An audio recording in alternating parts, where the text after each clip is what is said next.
Good evening, ladies and gentlemen, and welcome here as we are live from Darlington, South Carolina at the track Too Tough to Tame, the Southern 250, ready to be run here in the second season of the G-Force Vintage Cup 87 Series. I'm Seth Cole alongside of Anthony McCreary, and Anthony, we're at this point of the season where drivers go back through the annals of history, find themselves their favorite throwback paint schemes, and get ready to put them out here on the track for 187 laps. Yeah, and it's one of the special times of the year where we get to see them on the classic throwback cars. These cars being the 1987 stock cars, it's gonna be kind of cool to see these cars or these schemes on these old cars. Seeing them on the new cars is really cool, but it's something special when you get to go to a classic track with classic cars and see them in the way that they were meant to be. That really makes the immersion so much better, and I cannot wait to go through the field and see what kind of classic schemes we got running around. Ryan Lutz, who has won the last two races at Atlanta last week and then at Richmond the week before. I believe he's the only multi-time winner so far this season as well, is your pole sitter for tonight's race. But let's talk Darlington a little bit more here, because obviously this track has a lot of monikers. Track Too Tough to Tame, the Lady in Black, so you know it's special. And everybody knows that they're going to leave here with a souvenir, a Darlington stripe. With the way that these cars are so loose going into the corner that we've seen at every type of configuration of track, I mean, these drivers are going to have their hands full, because that outside wall, it's out there to get them.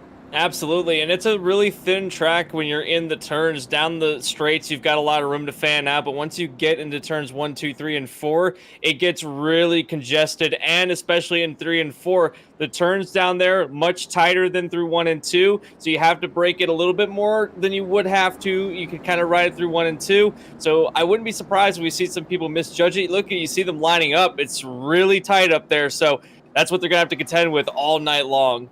Very narrow racetrack, so it'll be interesting to see how quickly they're all going to try and get themselves lined up single file and pick maybe some 1v1 battles rather than double and three wide. Green flag in the air. We've already got some drivers deciding to drop towards the back. That's not a bad strategy. Not at all. Getting away from the group in front, seeing how close the race, and I think that Jeff Green on the outside might have already got a piece of the outside wall. Certainly Shane Lake on the I'm sorry, that's not Shane Lake, that is Shane Lake on the inside line, was riding around on the yellow line right between where the apron and the track meets. So hard to gauge where the apron starts and the track begins, because like I said, it's one big sheet of asphalt out there, and some of it's banked, some of it's not, so you just got to find where you can put it. But Lake falling back, Ryan Lutz checking out. Yeah, a lot of drivers here tonight. We're going to have to kind of get used to the new liveries that they're running, a lot of the throwback schemes. There's other drivers in the field that have run throwbacks all season long, and we'll be pointing them out during the course of this race. A long race here, 187 laps, and so far we have completed 1.5 of them, about to complete the second lap under green flag conditions. Saw a driver way up the track there into turn 3, that being the 78 of Travis Braden. So far, though, everybody, whether they've brushed the wall here in the first 2 laps or not, they've been able to keep it straight. And so do we potentially end up seeing another thing that Darlington's well known for, if we go into a long green flag run, just how much of a tire shredder this track is? It's on par with something like Atlanta, where you get into a groove and everything seems all right, and then all of a sudden the tires fall off. And if we get into a long enough run, we are going to see some of these drivers really struggle to get the power down coming out of turn 2 and getting it woed up for turn 3. So the longer the run goes on, the more the tires are going to become a factor. Also, something that these drivers are going to have to worry about if it does go to a long green flag run is they're going to have to contend with green flag pit stops. This is one of the toughest pit roads to get onto on the entire circuit as a whole. So getting onto pit road under green is going to be another thing that these drivers are going to have to deal with, and doing it with worn out rubber, it could be pretty challenging at the best of times, especially with these cars being as they're a little bit looser than the modern cars. It's going to be even more of a challenge. That's really interesting you bring that up about pit road, because I was observing these guys in practice, and for about 10 to 15 minutes, Anthony Guarneri in the 16 did nothing but practice getting on and off pit road.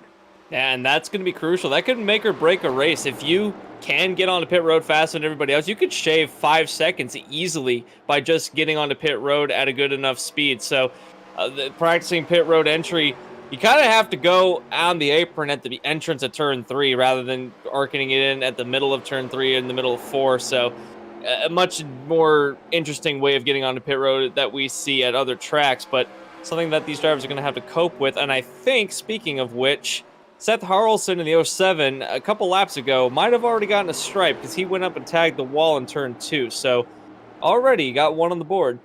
Gotta wonder here too. I mean, obviously we've seen these cars and the hits that they take. We know that this particular car underwent a damage model update a few weeks ago.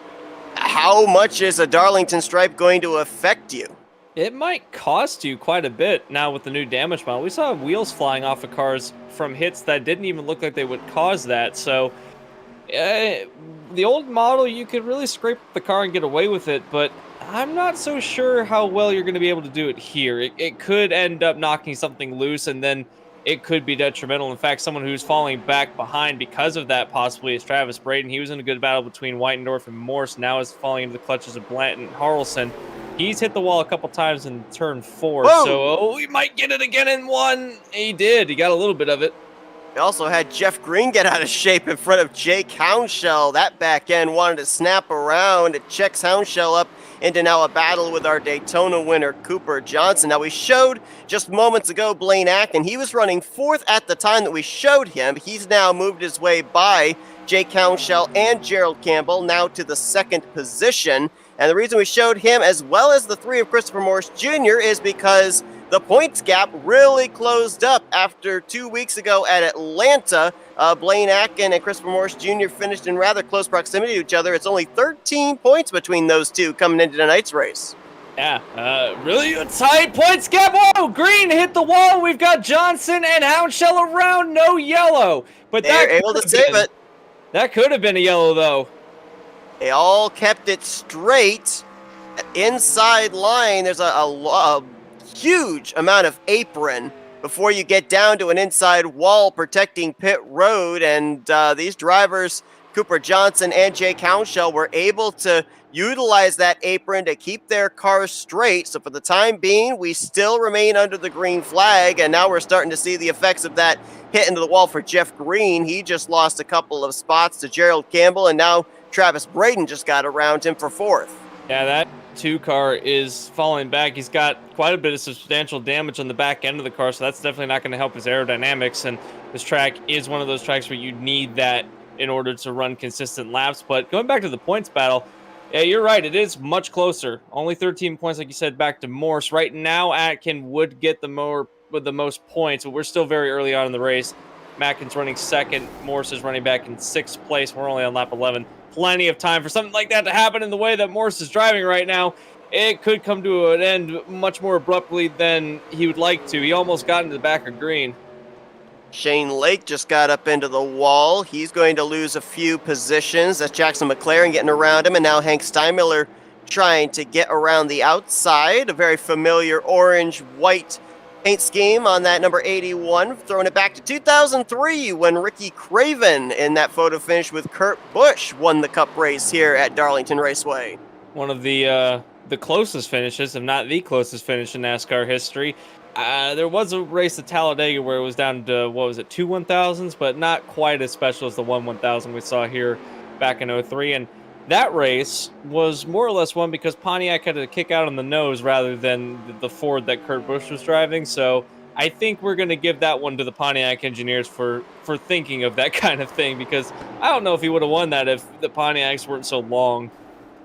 And a good run here from Michael Blanton. Of course, Anthony, you and Matthew called the special event that G-Force had last week at Bristol, and Michael Blanton was very much a player in that race. Very much so. He had very good runs throughout the night.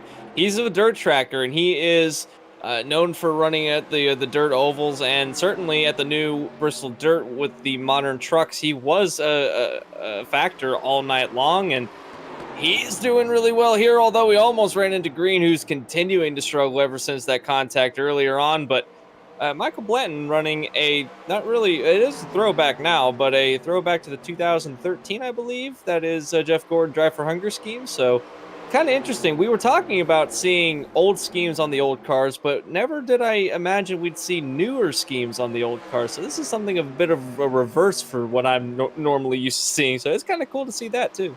Well, we're gonna get to another scheme that's in the field here that it is a throwback since it is a year old, but some people might not necessarily consider it a throwback. But we'll get to that in a moment as we're looking at another throwback here. Second in the points, Christopher Morse Jr.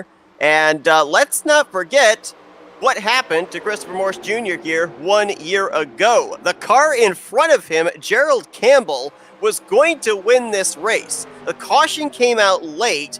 Campbell thought that there was going to be some overtime green-white checkers, came to pit road to put on a set of tires. What he didn't realize was the race was going to end under yellow. He kind of pulled a Mark Martin and handed the win over to Christopher Morse Jr. So kind of ironic that we talk about that story, and here they are lined up 4th and 5th position.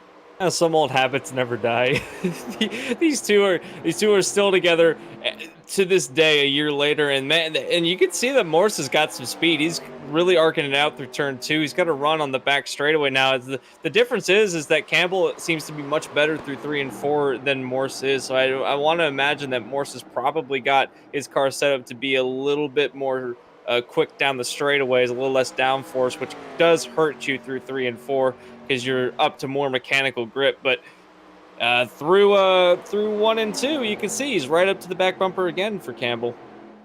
Christopher Morse running another throwback. We've seen him run a lot of Dale Senior throwbacks during the course of the season and last season, but this is a different one. This actually is throwing it back to 1988, and it was only a few times, I believe, that Dale Senior ran with that red stripe down there near the side skirts and down near the splitter of the race car on the front. Yeah, indeed. So interesting to see. I wonder how many other schemes he's got in his books, because we've only seen a handful of them so far. We're only a few races into the season still. I wonder, this is typically the throwback race for all these drivers, but I'm interested to see what kind of schemes he's got lying in his files somewhere ready to pull out, because every single week it seems that this car has got some of the better schemes on the board, and I'd just like seeing Dale Earnhardt schemes, to be honest. Absolutely, who doesn't? Love to see the Intimidator schemes out there. Now we're looking at Jackson McLaren, who right now is trying to battle with Anthony Guarneri for the 13th position. This is a bit of a mystery throwback car. We tried compiling a list here tonight as to who was throwing back to who, and even Jackson himself wasn't exactly certain who this was a throwback to for the Pepsi machine. I went back, tried looking at all the Pepsi cars I could through the years, couldn't find anything that matched this, so we're going to get the fans involved here, Anthony. Those that are watching here tonight, if you can find out for us who this is a throwback to, please let us know, because obviously it's a really sleek-looking scheme, and even if it didn't exist out there, I wish it had, because that'd be a beautiful car out there on track in the actual NASCAR circuit. Indeed so. This is a beautiful scheme. In fact, I like how the blue kind of fades into the white on the sides there. If this doesn't exist, please, somebody that is higher up in any motorsport league, in fact, I wouldn't mind seeing this as even a modern scheme. You just change the Pepsi logos to be the modern logo.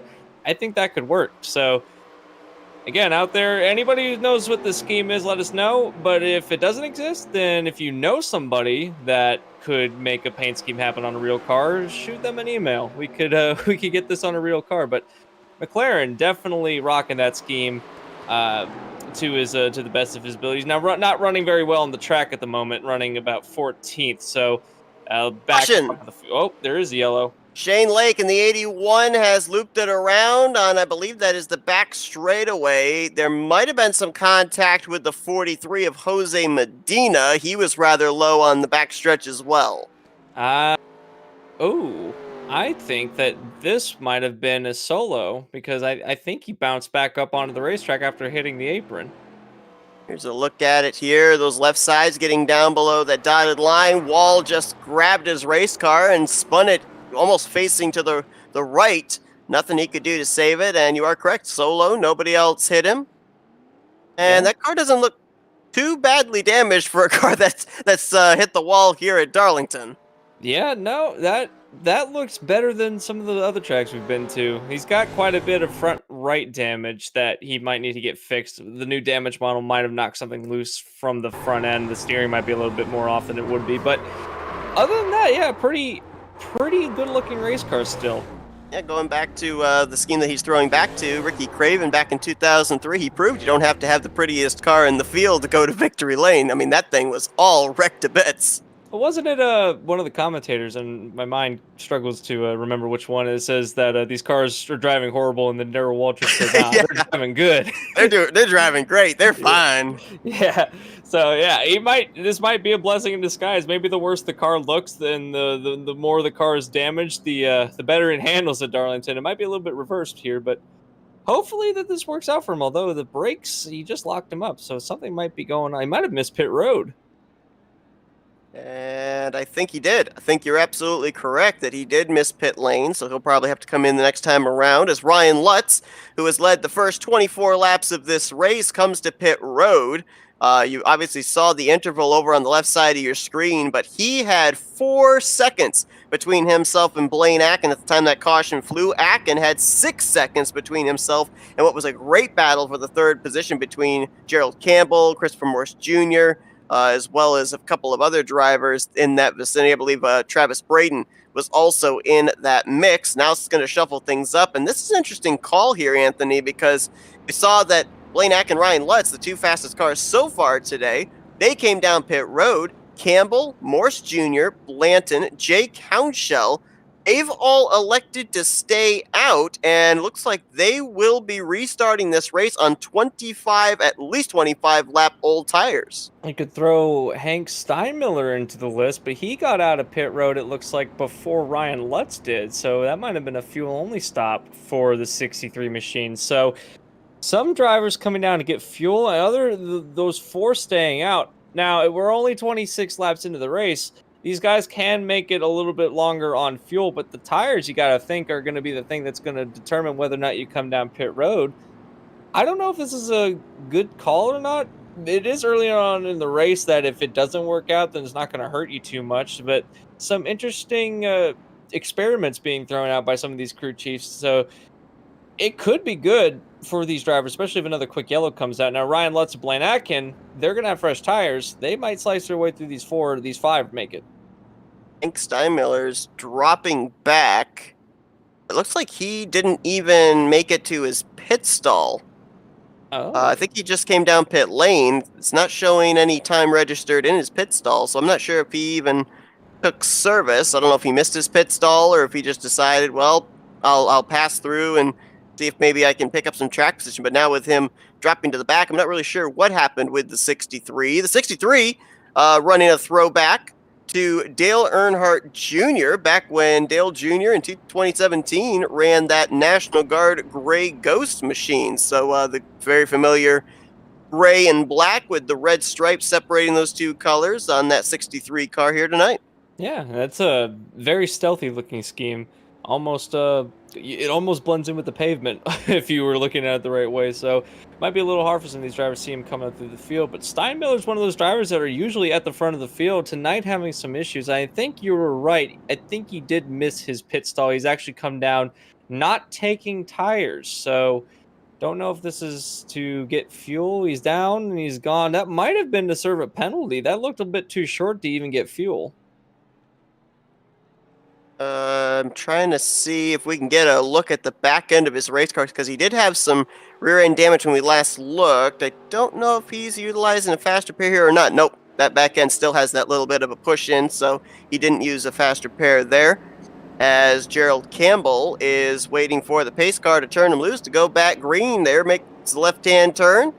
And Gerald Campbell will get us back underway. The top 4 drivers did not come to pit road. And back to your point, if this strategy doesn't work out, well, then you have that in your mind for later. But if it does work out and you're able to maintain this track position, I guarantee you everyone in the field's going to sit up and take notice. Indeed, and that could be something we see later on in the race when strategy comes into play.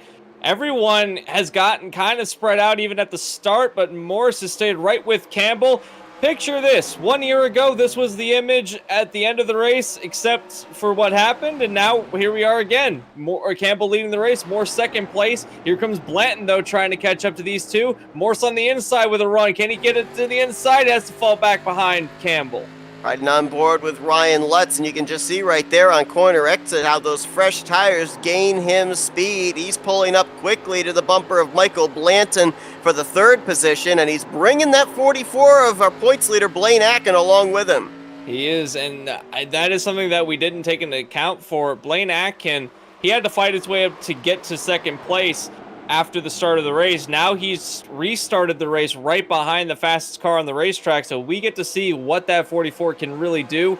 Ryan Lutz in front of him, going against Michael Blanton. Now, this should be an advantage to Lutz, but I guess now that we're seeing those older tires, not really that big of a factor because Morse and Campbell, they haven't pulled away, but it's much harder to get around a slow car even if you have fresh tires. Well, it's certainly looking like in the corners, you want that top line. I think maybe from no other reason than if you end up getting out of shape, it doesn't take you that long to get up to the outside wall and you don't pancake it nearly as hard. Also could be the amount of speed these drivers are carrying into the corner, but it looks like if you're going to make a pass on the inside line, you've got to do it on the straightaway. Indeed so, and Akin almost got into the back end of the 24 going through turns 3 and 4, so has gotten around him now, coming out of 2 now, but that could have been close. Now Lutz has caught up to the back of Morse. Does he go to the inside? Thinks better of it, waits to bide his time. He might make it 3 wide. He's thinking about it. He backs out of it, though. That could have been 3 wide coming out of turn 4. There's room on the straightaways, but certainly not at the corner exit. Ryan Lutz right now, I think he can be patient just based on 2 things. Number 1, he's got the fresher tires, and number 2, he has had the fastest cars so far since the drop of the green flag. I think why we're seeing the sense of urgency out of him is because it's not too far back before you get to Blaine Akin, and when Blaine Akin had worked his way up to second, as you said, he was 4 seconds behind the 36. So Ryan Lutz does not want to find out just how much of a level playing field it might be between him and the 44. We're kind of getting an idea of how it is because Lutz has not been able to get away from Atkins, and they're still having to battle through traffic. Atkins now trying to put Morse behind him, and Lutz is struggling to get around Campbell. Now might have a run on the back straightaway. He does peek to the inside, does Lutz.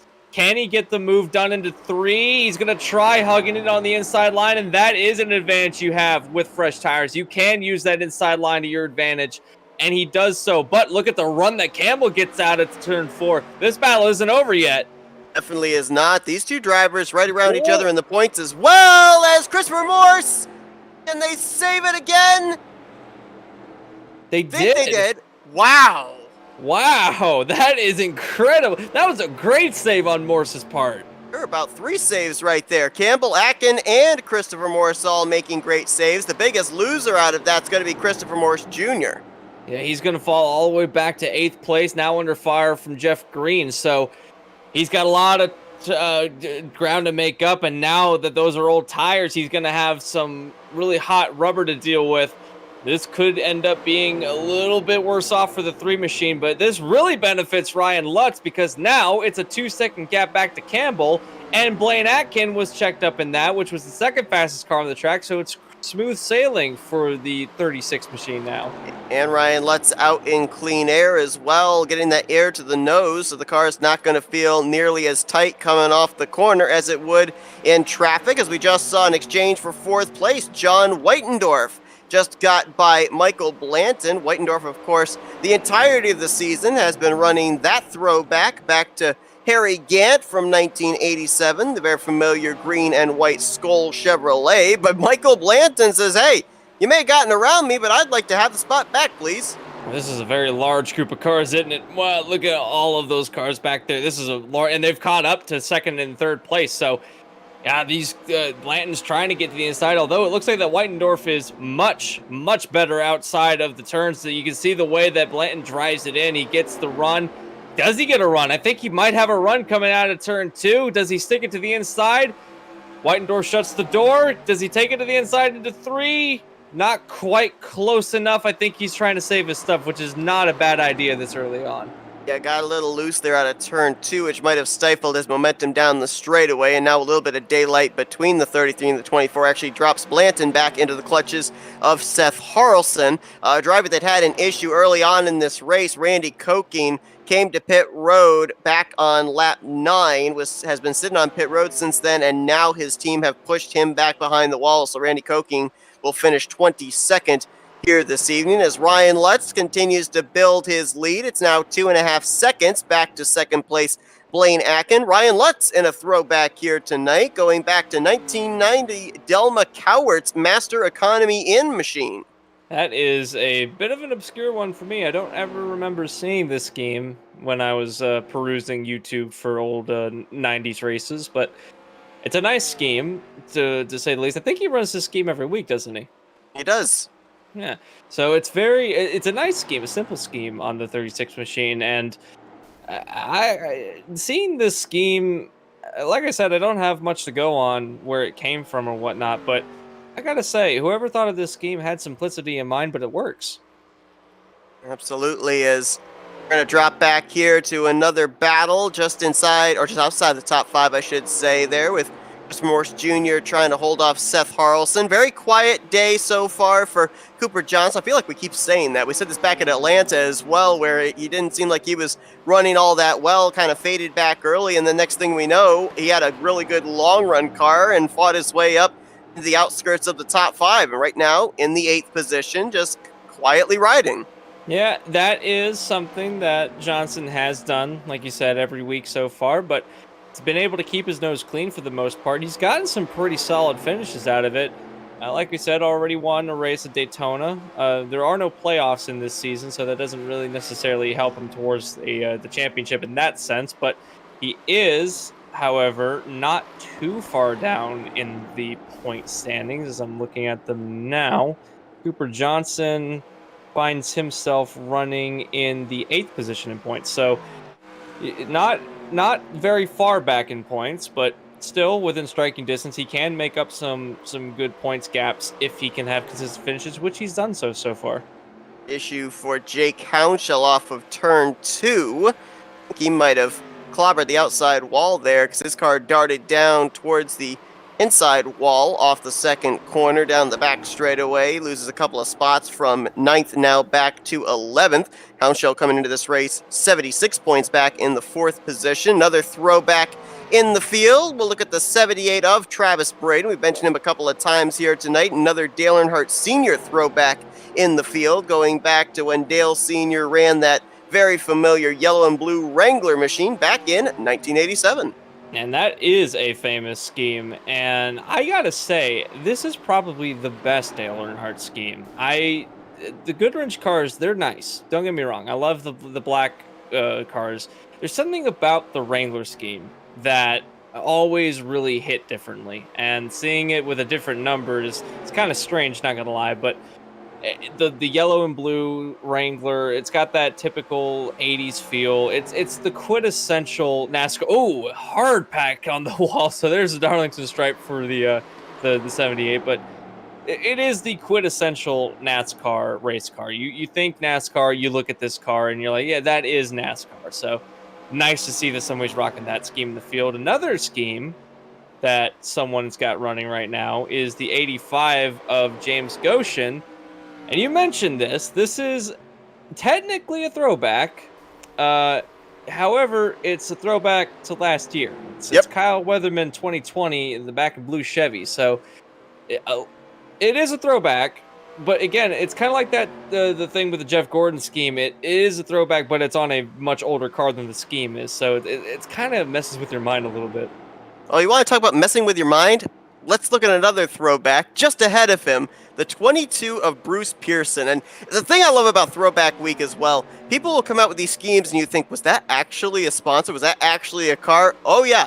Sponsor on the 22 is Bordeaux's Butt Paste, which was a diaper rash ointment that sponsored back in, I believe it was 1997. 2004. It sponsored Kevin Ray in the Cup Series. Also actually sponsored a car down in the then Busch Series as well. But yeah, that really was a sponsor.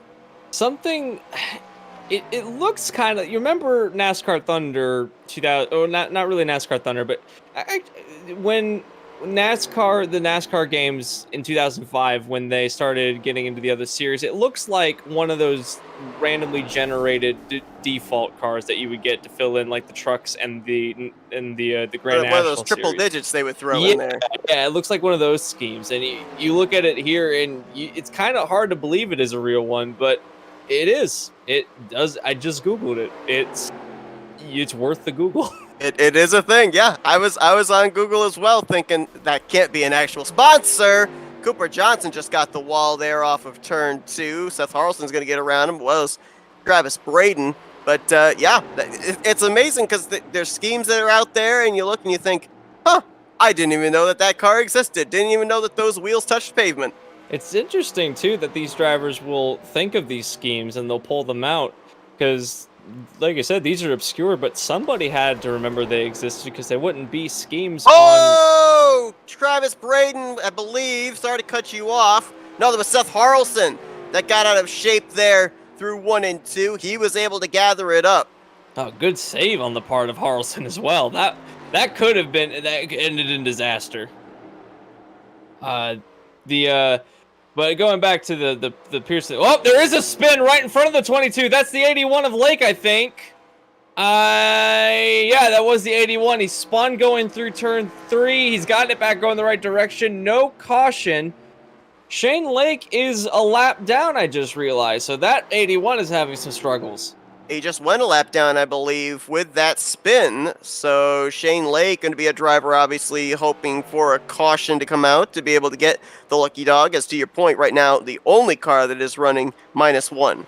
And that he might need to get some fresh tires. So that car does not look very stable at the moment. He's kind of nursing it through 1 and 2 right now. So I'm sorry, he's coming out of 4 right now. So kind of nursing it around the turns at the moment. But one more thing about Bruce Pearson, and then I'll stop talking about Bruce Pearson. But he is also the only driver in the field not in a Chevy Monte Carlo. He is running a Ford Thunderbird, the only Ford Thunderbird in the field. So even more rarity that we're seeing out of this 22 machine.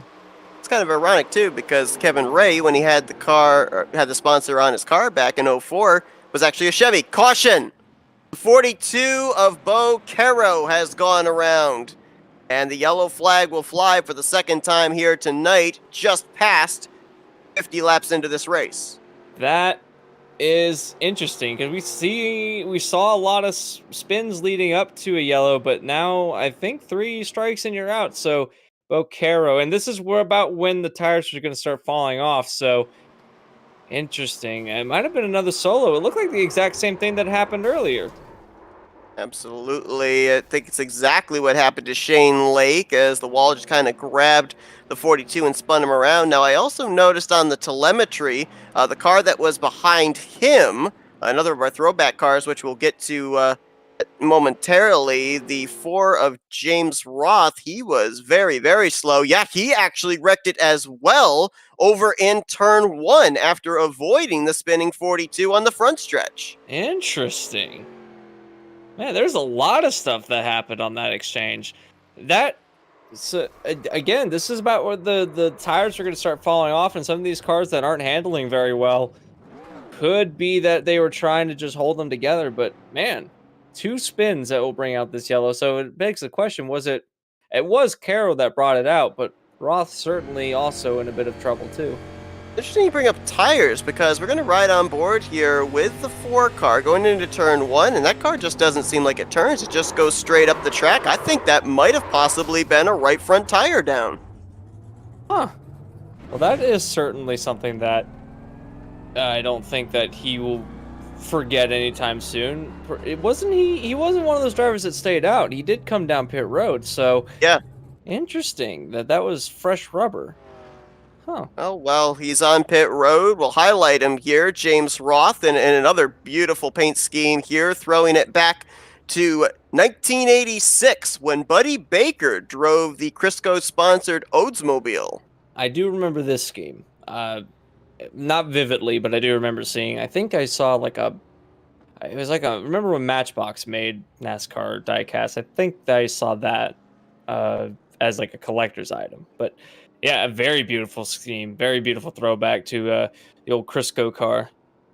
The thing that I love, the attention to detail, right down to the silver hubs. Yeah, that's something that people leave out. They'll paint an entire car, but then forget the wheels, and then you get these that have very shiny wheels. That if once the track gets illuminated, because we are going into night very soon. Once the track starts getting lit up, and all that's left is the track lighting, those wheels are going to be shining, and these fans, they might need sunglasses. I think they definitely might. Well, we didn't have anybody decide to stay out, so I think that the experiment back on the last restart, everybody looked at it and probably gave it a failing grade. However, we did have a couple of drivers decide to go with the two-tire strategy instead. John Whitendorf, Cooper Johnson, Seth Harrelson, they will inherit the top 3 starting spots here when we go back green, because it looks like they may have gone with right sides only. You could throw Travis Braden into the mix there. He'll line up in 4th place. So 2 tires, 4 didn't work, none didn't work. Let's try 2. And it's exactly the same amount of drivers this time around that's also done it. Ryan Lutz is going to restart in 5th place. He was the first to take 4. Jared Campbell has actually gotten around Blaine Atkin on pit road. So Campbell able to get back into the 2nd place position. Blaine Atkin will be restarting in actually Blaine Atkin is, I'm sorry, yeah, that's right. Blaine Atkin will be starting 7th, but 3rd out of the drivers that took 4 tires.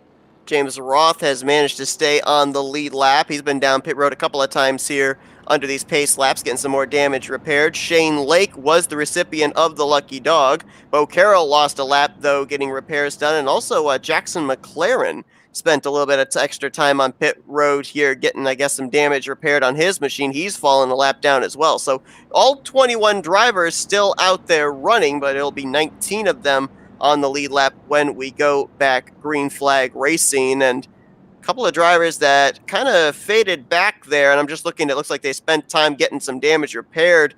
Jeff Green going to be restarting back in 15th, James Goshen back in 16th, and Hank Steinmiller back in 17th place. So they're going to have a little bit of work to do to get back up there towards the front.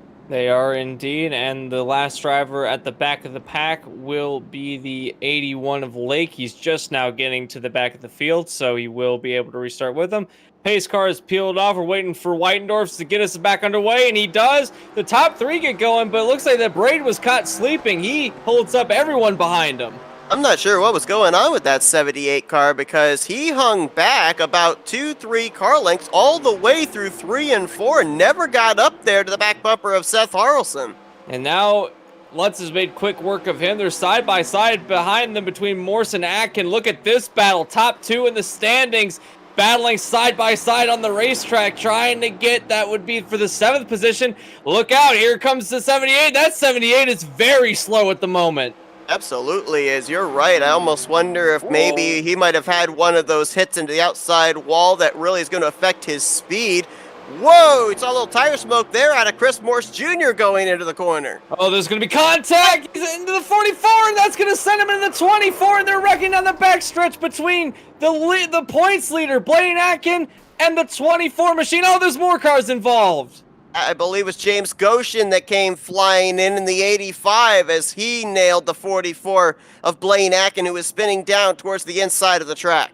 Oh, no, and that was, I think, a product of the 78 being much slower than Morse and Atkin. They just stacked up on the racetrack, and that is heartbreaking because this is the 2nd time that Blaine Atkin has had something happen to him in quick succession. It happened in Atlanta, and it's now going to happen here, where it seems like bad luck strikes.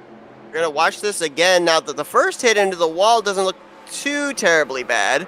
And even the contact to himself in Blanton doesn't look too bad. But this shot right here is going to be the question mark right there. James Goshen never slowed down. Exact pinpoint T-boned the driver's side door on the 44, and oh boy, I'm not certain about if that 44 car is going to be fully up to speed like he has been here in the first 50 laps. I don't think so either, and that really hurts him because he was the 2nd fastest car on the racetrack right behind Lutz, and that hit. There's nothing that Goshen could have done he already committed to the inside line, and by that time, he didn't see that the 44 snapped around so violently and shot down to the inside of the racetrack, so there was no time for him to get on the brakes at that point. And as a driver, you're committed to that. So, man, that is a hard shot for both Goshen and Atkins. So that has ruptured something in the engine for Goshen. So that might be day done for the 85.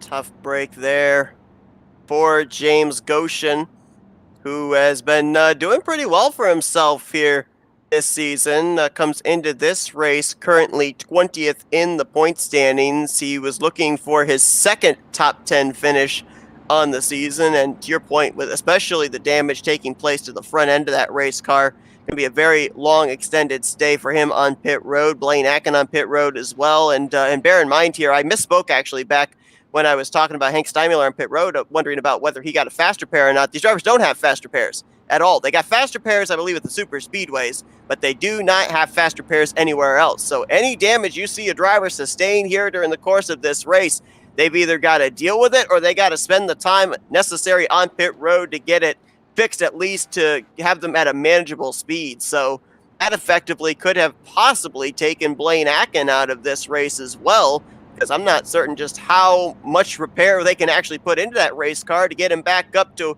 where he was running, which for the most of this race was second place. He has gotten most of it fixed the way I can see it. The front end definitely still torn up. Oddly enough, it's the front end of the car that looks the worst for wear, not necessarily where he got T-boned. So that might affect his top speed, certainly will affect his turning ability. And I think that might be effectively day done for Blaine Akin. James Goshen also still stuck on pit road after that contact with Atkins. So I do feel, and in fact, I know that Goshen was the worst recipient of what happened earlier, and he had his engine billowing smoke behind him. So that's going to be an extended stay on pit road for the 85 machine. John Whitendorf is still the leader of the race, and Cooper Johnson is second place after the very quick yellow that came out just 2 laps afterwards. And we're talking about fastest cars on the racetrack. Akin was the second, but the fastest car on the racetrack consistently all night long, Ryan Lutz, now going to be restarting 4th place. But I want to ask you something, Seth. With how slow the 78 car was on that restart, is it advisable to wait until you get through the turn and then try to pass Braden on the front straightaways? Because that happened in the middle of 1 and 2. I don't think these drivers are going to be too apt to try and do that a second time. Well, if we go back to Ryan Lutz, when we saw him restart back, 4th place, I think, on the first restart, he kind of had to slowly, methodically make his way around the top 3 on older tires and used the straightaways to be able to make those passes, especially to get to a car to go into the inside, going into either 1 or 3, kind of trapping them there and having them be forced to give him the position. Never really seemed to want to make an attempt through the corners. Never at all. And that's something that I think that Lutz knows, is that you can do it if you have good enough rubber to do it, but not if you force the issue. Green flag back out in the air. Whitendorf does get us back underway. He's checked out away from Cooper Johnson, back to Harrelson, and now back to Lutz. So everyone kind of finding their own tempo, and here comes Lutz to try and take that 3rd place away from Harrelson.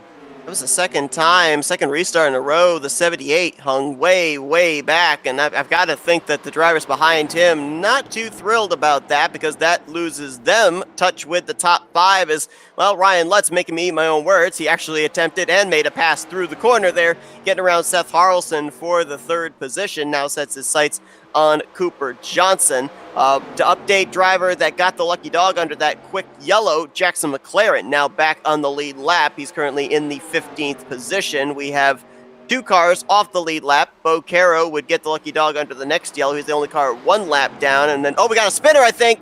Anthony Guarneri off the pace. Yeah, he spun on the front straightaway. No caution for him. But going back to the other cars a lap down, 4 laps down right now, and still on pit road, James Goshen in the 85. That might have been a 2-car incident that happened, and that was on the back straightaway. It was Guarneri and Jackson McLaren in the 7. Both of them, again, have gotten back going in the right direction. No yellow. whatever it was wasn't bad enough to bring out a yellow. And I think it was because Guarneri was pinned down to the inside wall, but looks like that 16 doesn't have that much damage. Certainly he's wiggling around like his arrow's loose, but he's now catching up to the 43, which I believe is the last car we haven't talked about being a throwback scheme. This, and I really quick, it looks familiar, but it's probably not the thing you're thinking of. And I remember getting this in a cereal box when I was about 5 or 6 years old.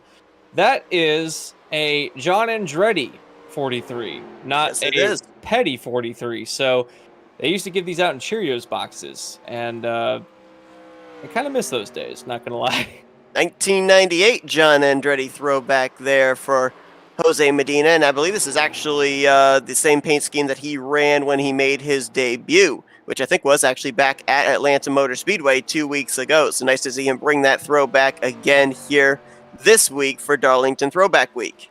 And that is, again, the Andretti version, which is much more modern looking and slightly different blue than the Petty blues were. Not exactly a Petty blue, more of an Andretti blue. So yeah, Richard Petty, at least for the STP colors, never ran with the 3 stripes going back on the side of the car. No, it was more or less just an all blue car. So nice to see a bit of a different touch, to let you know that is indeed a different driver. But that is the last of the throwback schemes that I've got on my list to talk about. But James Roth. Caution, James Roth over, and I think that's turn 1. That is and another driver was involved. Is that Shane Lake in the 81 again? Yep. And those are 2 drivers that cannot seem to keep their car going in the right direction. Well, I mean, when you've got Crisco on the car, you can't really expect to have grip. I knew there's going to be a point in time in this race that you mentioned the Crisco scheme. James Roth. Not very pleased that his car is slipping and sliding on synthetic oil.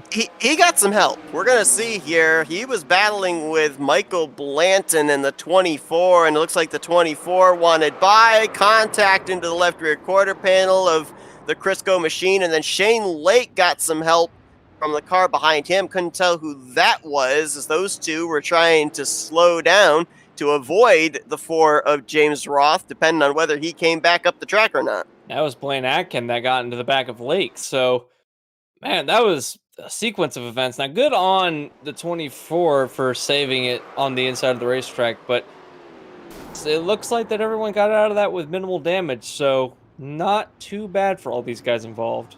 Yeah, I don't think that the 4 ever hit the wall. The 81 never hit anything down to the inside of the racetrack, and maybe a little bit of contact there on the front end of Blaine Atkins' machine, but it kind of looked like one of those bumps that would more qualify as a push rather than a bump. So I don't really think he sustained a whole lot of damage out of that as well. So you're right, a rather calm wreck there, bringing out our 4th caution of the night.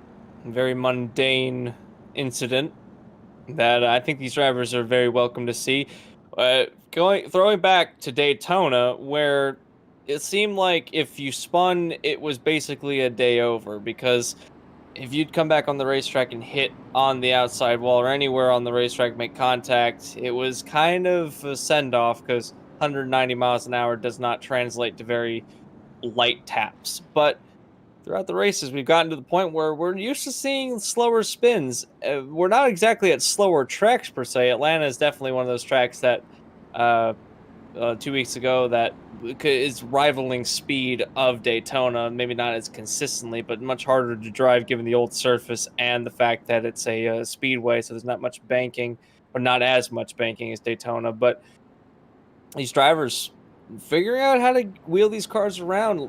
Some of these drivers are used to it. Ryan Lutz certainly is used to it, but these drivers that have just come in, some of these drivers like Shane Lake and James Roth, that we're not used to seeing what they can do in these cars, they have learned quite a bit since Daytona. They definitely have. I want to give a shout out to a couple of drivers that are now up inside of either the top 5 or the top 10. Some of them making their first appearance up here. Some of them have kind of crept their way up here little by little on these restarts. First one I want to highlight, how about Seth Harrelson? Great run for the 07. We saw him at the beginning of the race fighting for spots in the second half of the top 10. He's going to be restarting in third place. And let's not forget that he, along with Cooper Johnson, still out there on that two-tire strategy that they played back after the second caution came out. So they've been able to maintain their track position. And you got Jake Houndshell and brother Jason Houndshell right now in 5th and 6th. Now, Jason has been quietly working his way up into the top 10, but Jake Houndshell clobbered the wall back around lap 40, almost spun it down to the inside wall. A nice comeback for him up inside of the top 5. Indeed so, and he is running 4th place in the standings right now, so if he can continue this consistency, he will make a pretty big dent into the point standings, because John Whitendorf is not having as good of a run as Houndshell is at the minute. Whitendorf back in the 9th place position, currently running, so if he can continue to stay up in the top 5 consistently, he's got the speed to do it. If he can stay up there, he might be able to take away, maybe going up into 3rd place in the standings. And with Akin having bad luck, Akin might fall to a point where Houndshell might be able to make a dent into that as well, because he's about 76 points back from the current points leader coming into this race. So a little bit of work to be done, but closing in on the top 3 in the standings. We have to remember, too, they don't run the current NASCAR point stands where it's 1 point per position. They go back to the old system where you can actually gain a lot of points with only 2 or 3 positions gained over the driver that you're battling in the standings. The green flag is back in the air. Driver you want to keep an eye on, you mentioned him, John Whitendorf. He was the first driver on and off pit road, the one highest with fresh tires, but all the way back in 9th place. So we'll see how long it takes for him to make his way back up into the top 5 and maybe up here into the vicinity of Ryan Lutz. Not very long to put Blanton down to the 9th position. He's bringing the 78. Oh, goodness. Oh, no. It's around. He saved it. Wow, what a save on Blanton's part. No yellow. Oh, with what we saw him pull off at Bristol Dirt last week, are we surprised? Exactly. A dirt racer, you'd expect him to be used to going sideways, but man, that was a fantastic save. I was about to say, Travis Braden's also much faster than he was earlier in the race. It's actually now fallen behind Jason Houndshell. Jason Houndshell has fallen back a bit. John Whitendorf putting him down. Now Whitendorf looks like he's going to go after John Green, his next target.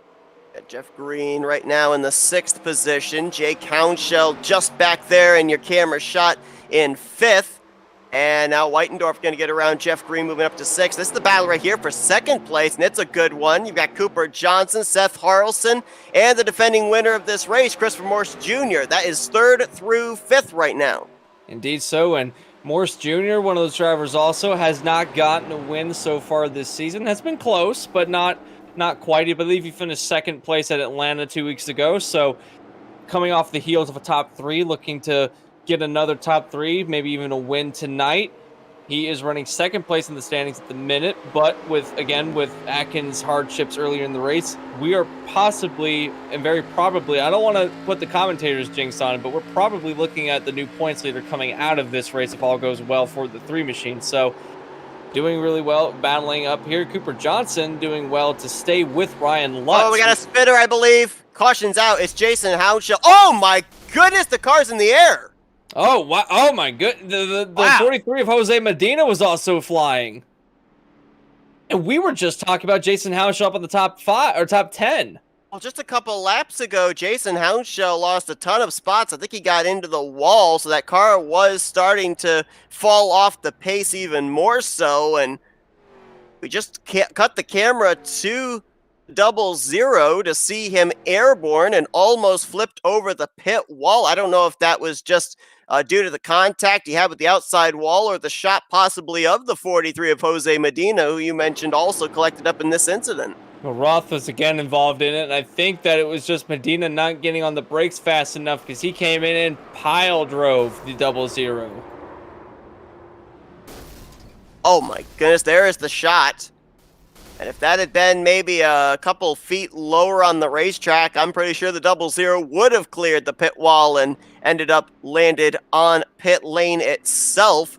We're going to take an onboard with this 43 of Jose Medina, see exactly what he saw. And the thing that's surprising me here is if we go to this incident and if we go back to the incident when James Goshen got into Blaine Acken, I'm surprised when these drivers see the smoke that they're not lifting to make sure that they're going to get through the incident without any contact. They're kind of going through the smoke and through these wrecks rather fast. And Medina didn't even look like he had any sense of urgency to even go down to the inside line. Maybe thought that everyone had cycled down to the inside of the racetrack. Looking at it, you couldn't really see him until he was right up on him, though. So I'll give the benefit of doubt to the 43. That car was pretty invisible right up until he was there. So, man, that was a wild ride for both of them, though. And I think we can safely say, with the impact sustained by both those drivers, very unlikely that they're going to be back up to speed if they get back out there at all. Both drivers still sitting on pit lane. Lucky dog for this caution, I do believe, is going to be the 81 of Shane Lake. So this will either have him at -1 or will put him back on the lead lap, as he lost a couple of laps getting repairs done after his avoidance of James Roth and his spin over in turn 1 back during our 4th caution of the day. And I believe right now 4 drivers are off the lead lap, 17 drivers on the lead lap for when we go back green. John Weitendorf, he was on the move. There's no doubt about that. He picked up about 3 or 4 spots there on that little green flag spurt, now up to the 6th position. The thing I'm wondering here, we've seen already Ryan Lutz here tonight. When he gets out in front, he pulls away. Nobody seems to be able to catch him. Is fresh tires to old tires the only way somebody's going to be able to wrestle this win away from the 36? I think it would come down to that. Lutz has got a strong car. It doesn't seem to matter how old or new his tires are. He always seems to be able to put his car where he wants to.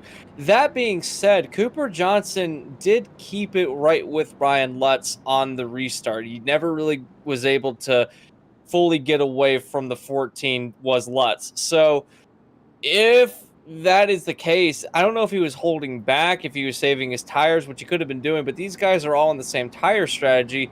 Cooper Johnson started quite a ways back in the field at the start of the race. John Weitendorf is on the newest tires. If he is able to catch Lutz when he has old tires at the end of the race, then that could be the difference maker, because Weitendorf, he was a rocket. Like you documented that he was flying, putting his car wherever he needed to make passes. So if it does come down to a late race, even if it's not in the if it's green all the way to the end of the race, I would dare say that Weitendorf's got something if he is able to have fresher tires than Ryan Lutz. I think we're starting to get an idea of drivers maybe having a little bit of difficulty gauging how up to speed their car is to other drivers, because we ran the first 50 laps with only 2 cautions. In the last 30 laps, we have had 3 cautions come out, and we have just gotten ourselves almost to the halfway point of this race. So the completion of lap 94 will be the halfway point of tonight's event. So still a long ways to go, and hopefully these drivers realizing that are going to be able to pace themselves, because we've yet to really see a long green flag run. Longest run we've had so far tonight has been 29 laps in length, as Ryan Lutz changing it up a little bit. He was going early on the last couple of restarts. This time he waited till the very last minute. Kind of caught Johnson off guard. He's fallen back quite a ways, back to about a half of a second back to Ryan Lutz. But Harrelson didn't miss a beat. He was right with Cooper Johnson. Does he look to the inside? Not quite. He's able to stay right with him, though. Look at the line differences going through turn 3. Cooper Johnson is staying with Ryan Lutz again. Lutz has not been able to check out again. He's actually closed the gap since the restart. So is this Ryan Lutz kind of playing possum, or does Cooper Johnson and Seth Harrelson have faster cars than we thought they did?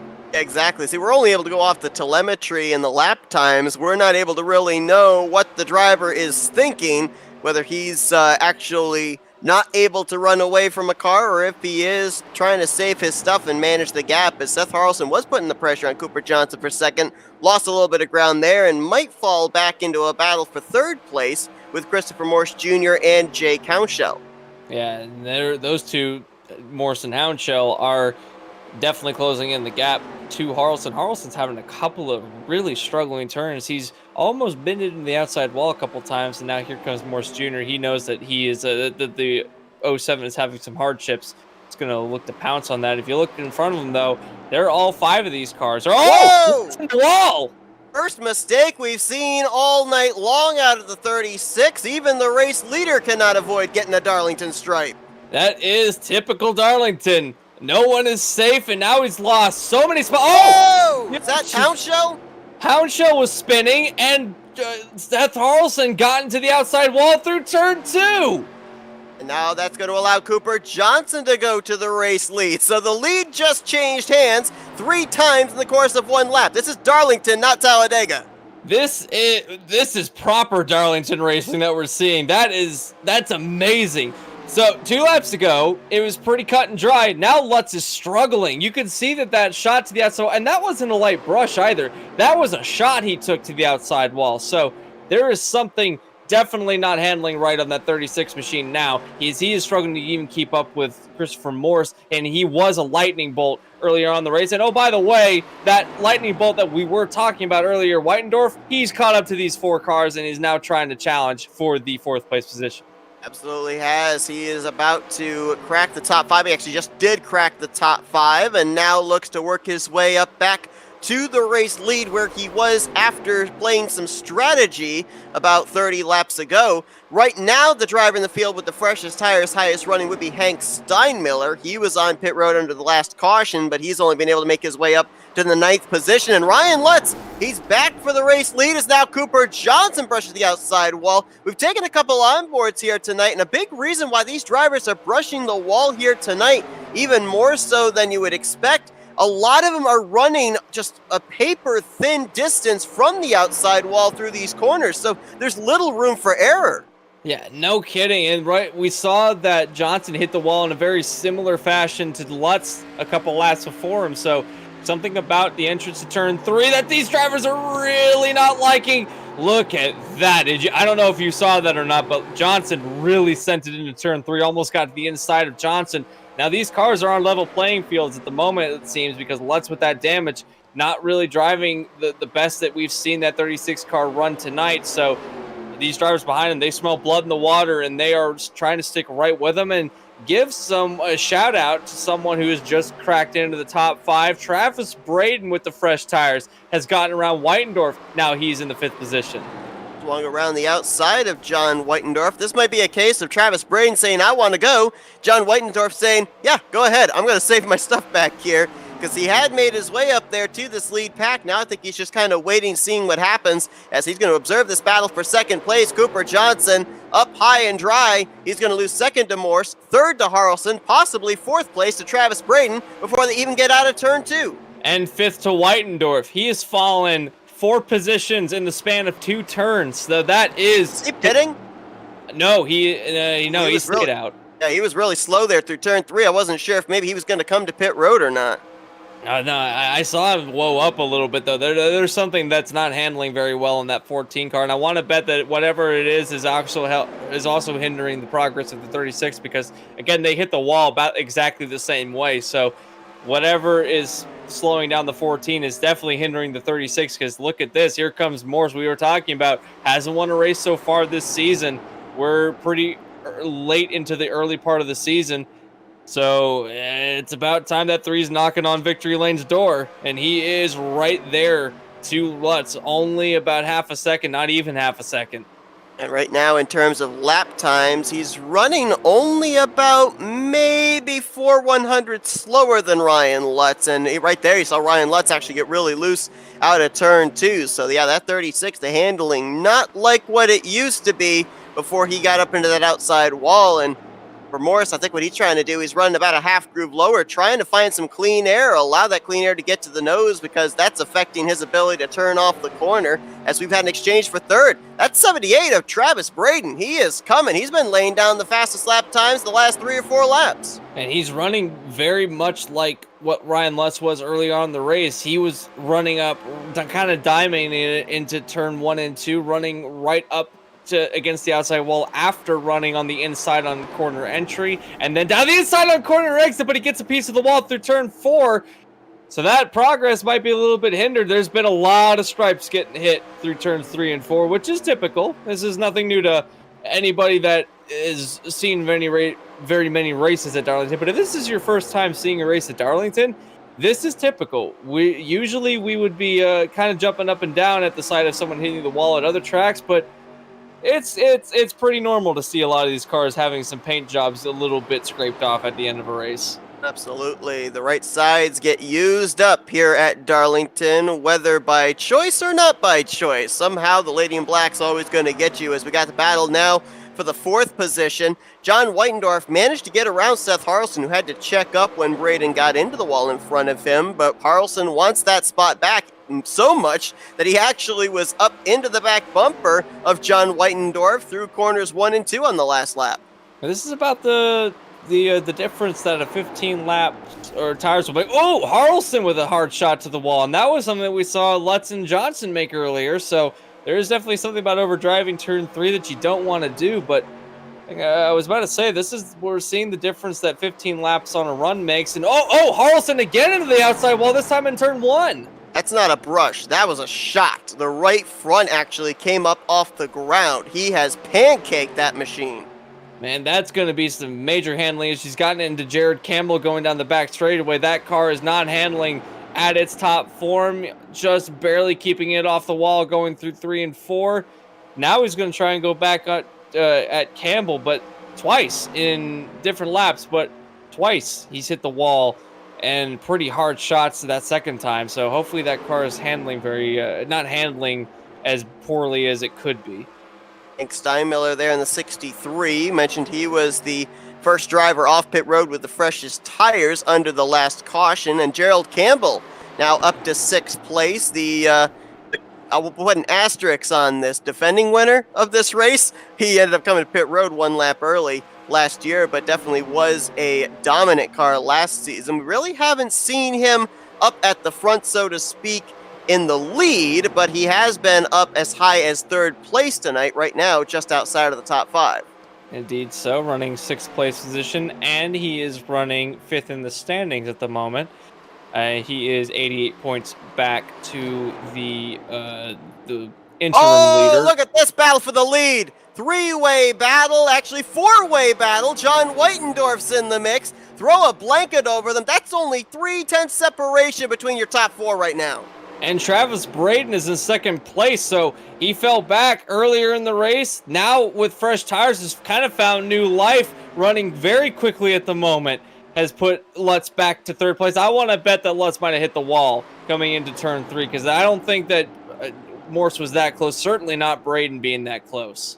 Yeah, the way that they all were wadded up there, I completely agree with you. Unfortunately, we didn't pan the camera over quickly enough to see how all that generated, as they were 3 wide, or not 3 wide, that would have been amazing.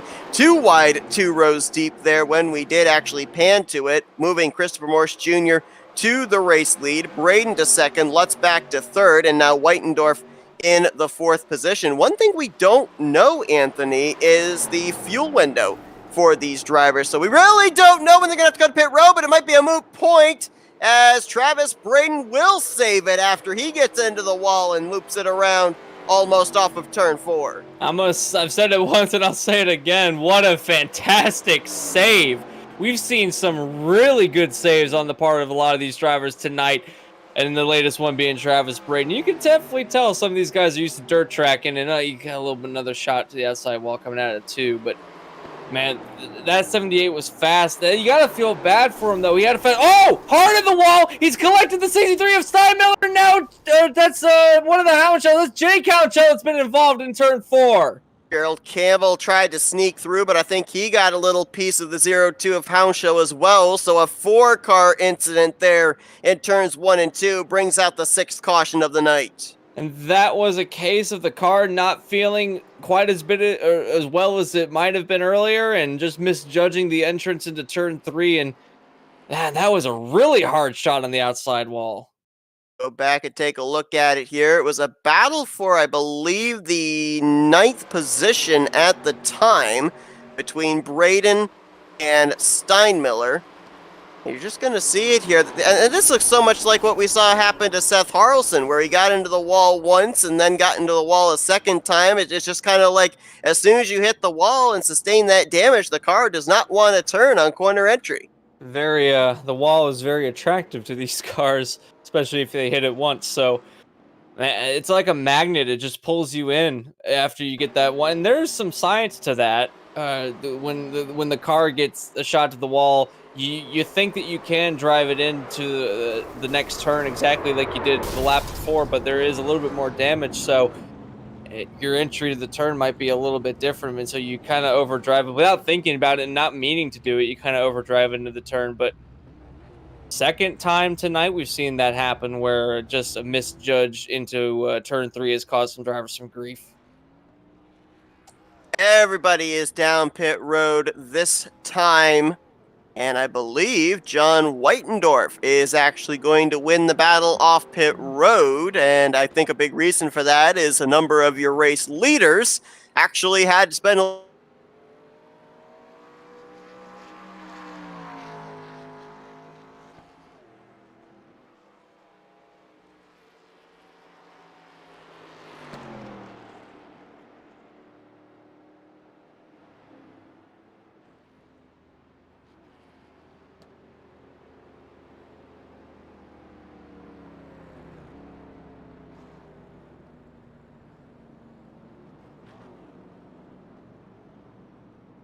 Welcome, race fans. This is Paul Page, the voice of IndyCars. And today we're excited to present another IndyCar event brought to you by the Dark Horse IndyCar Series. From the Unzers to Mears, Foyt, and Andretti, now it's Corley, Peterson, Davies, Garner, and Team. You can expect high speeds, incredible wheel-to-wheel action, and intense drama that you could only get in an IndyCar.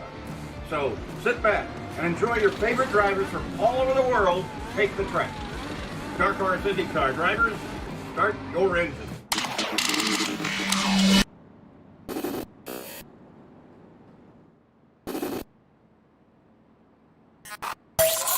ETE Reman is the world's best remanufacturer of transmissions for import and domestic cars and trucks. Based in Milwaukee, Wisconsin, our customers are repair shops, auto parts stores, dealerships, and distributors.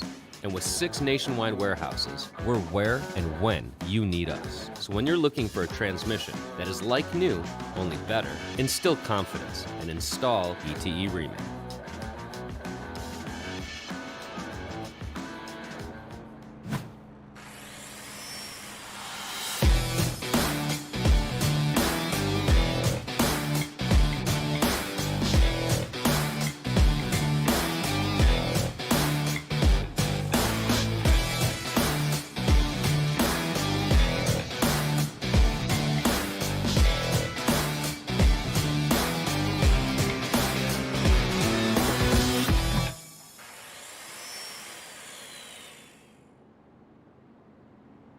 Welcome, race fans. This is Paul Page, the voice of IndyCars. And today we're excited to present another IndyCar event brought to you by the Dark Horse IndyCar Series. From the Unzers to Mears, Foyt, and Andretti, now it's Corley, Peterson, Davies, Garner, and Team.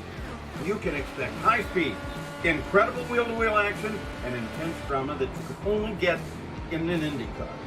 So sit back. green flag set to come back out. We're closing in on 80 laps to go here tonight in the Southern 250 at Darlington, race 5 of season 2 of the G-Force Vintage Cup Series. And John Whitendorf gets us back underway over Ryan Lutz, Seth Harrelson, Cooper Johnson, and Bruce Pearson. And we've got a long way to go still in this race. We're working lap 105 of 187 laps, so majority of laps still to run in this event. Ryan Lutz closing into the back of Whitendorf as the sun begins to dip behind the horizon. And Seth, this is something that I don't think that we have mentioned all race long, as we see that Ryan Lutz is going to try and put Whitendorf back to second place, cuts in front of the 33 and gets the move done, but Whitendorf still there. Looks like Lutz is going to be able to clear him going into turn 1. But these cars, were they set up for the daytime or were they set up for the nighttime?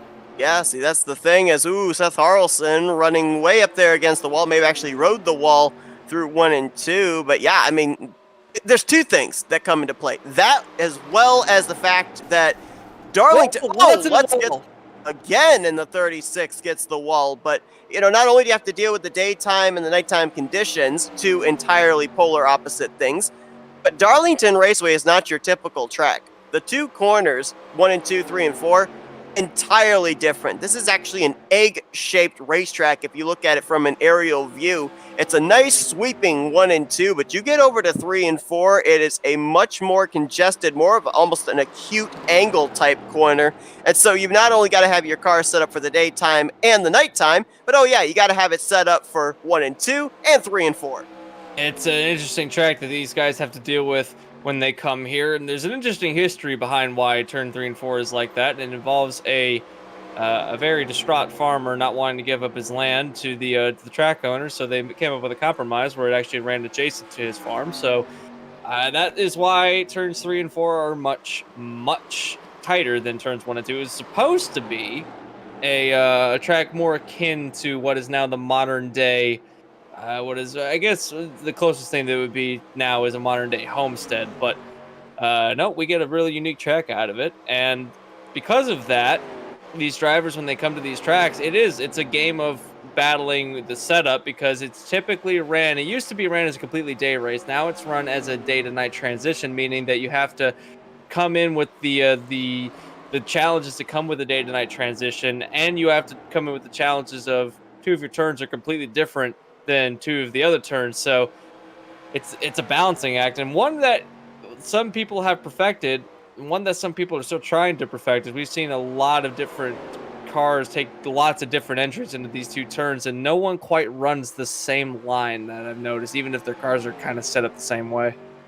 I think that would be mostly trying to get clean air to the nose, because you run in the draft of somebody through these corners. We've already seen a number of drivers get tight up the corner, not be able to turn, and the wall just grabs them in and then spits them out on the straightaways. I think that if you can get the clean air to the nose, it gives you a better opportunity to be able to turn off the corner and avoid that outside wall. And, you know, I love that you brought up the background story here of this racetrack. Yeah, it was actually a minnow pond over there off of turn 3, I do believe, that was not allowed to be touched, and that's why the turns 3 and 4 had that strange configuration. So fish lives matter. Yeah, fish lives came at the forefront of this track's design, but you know, out of that, again, like I said, out of that we got a really unique racetrack, and I like it because circumstances will change how things are made. And you know, like I said, it was supposed to be set up like, oh, we got a yellow out, and I believe it's I think it's Shane Lake again. It is indeed Shane Lake bringing out the 7th caution of the evening, and that could be the death knell for this 81 car, who has really struggled here tonight at Darlington. This latest incident off of turn 4, I do believe, or no, turn 2. He is whipping it into pit road right now. He is not worried about speed limits right now, so I do believe that 81 might be going behind the wall. Certainly that car is smoking, has a lot of damage from earlier incidents tonight, but what would have happened this time? It looks like the 42 of Bo Caro was behind him. We'll see if there was contact or if the 81 lost it by his lonesome. Nope, it was just Shane Lake and the wall, and the wall wins every time. Shoots him down to the inside wall, and yeah, that damage to the race car obviously is fixable. The damage to the engine means that he's going to, if he does try to repair the car, he's going to spend a minimum of 45 minutes on pit lane. That's how long it takes to replace an engine, fix an engine here on iRacing. That is, what, the 3rd or 4th time that we've seen that exact crash happen out of turn 2? Yeah. So there is something in turn 2 that is shooting these drivers up to the outside wall. I think there's a dip. If you've noticed that there's a little bit of a part where the car kind of gets a little unhappy in the same spot, and it kind of affects your corner exit. So we're used to seeing that crash particularly, but now Shane Lake on this receiving end of it, as you'll never guess who the leader is. Well, I'm looking at him, so yes, I will guess. Cooper Johnson in the 14 over Christopher Morse Jr. and Gerald Campbell. Yeah, the 36 of Ryan Lutz actually did come down pit lane for 4 tires and what looks like some repair to the right side after we saw him get into the wall. So he's actually going to be restarting back in around the 10th position. Actually, he might start a little bit higher up as Bo Caro and Bruce Pearson who are ahead of him are now on pit lane. So it looks like he would restart around the 8th position, but he was down pit road along with Blaine Akin, James Roth, Jackson McLaren, and others. So Ryan Lutz, like we've said a couple times here on Restart, is going to have to work his way back through the field yet again. And this time looks like he'll be lining up 8th place after everything's said and done. So we'll be restarting not too far back for the 36 machine, although it's shaken up the top 5 quite a bit. Cooper Johnson, now the leader of the race. We've been talking about how he's been kind of lying around waiting for good luck to come his way. A very consistent driver, a very benign driver, not really aggressive, but he does take opportunities when he can. So Cooper Johnson now going to utilize that first place position to his advantage. Campbell, I think it's Christopher Morse that's going to be lining up in 2nd place, and you got Jared Campbell. That is a reverse order of how it was a year ago. So those two lining up 2nd and 3rd. Jeff Green has found himself back in the top 5, now running 4th place, and will restart in the 4th place position. And John Weidendorf will be up here in the 5th position. So a very different looking top 5 than we saw a few laps ago. Obviously, the season is early. We're only into our 5th race so far this year, but we already do have a repeat winner in Ryan Lutz, winning back-to-back races back at Richmond 3 weeks ago and Atlanta 2 weeks ago. An opportunity here for a second multi-time winner in the form of Cooper Johnson. You got to go all the way back to 16th, where you find the other former winner, Blaine Akin, who has run into a little bit of issues here in the last 50 laps or so. Now, update on the last caution, the tough break for Shane Lake, being involved in that wreck and having that engine damage. He actually had received the lucky dog under the 6th caution, got back on the lead lap, but now he's on pit road. A lot of damage getting repaired on that machine. He's currently 3 laps down, and we did have the 78 of Travis Braden go to the garage area after the 6th caution as well. So he joins Randy Koking in the garage area officially. 2 drivers out of the race and 16 cars on the lead lap of 17 running, as the green flag will come back out on lap 116 of 187.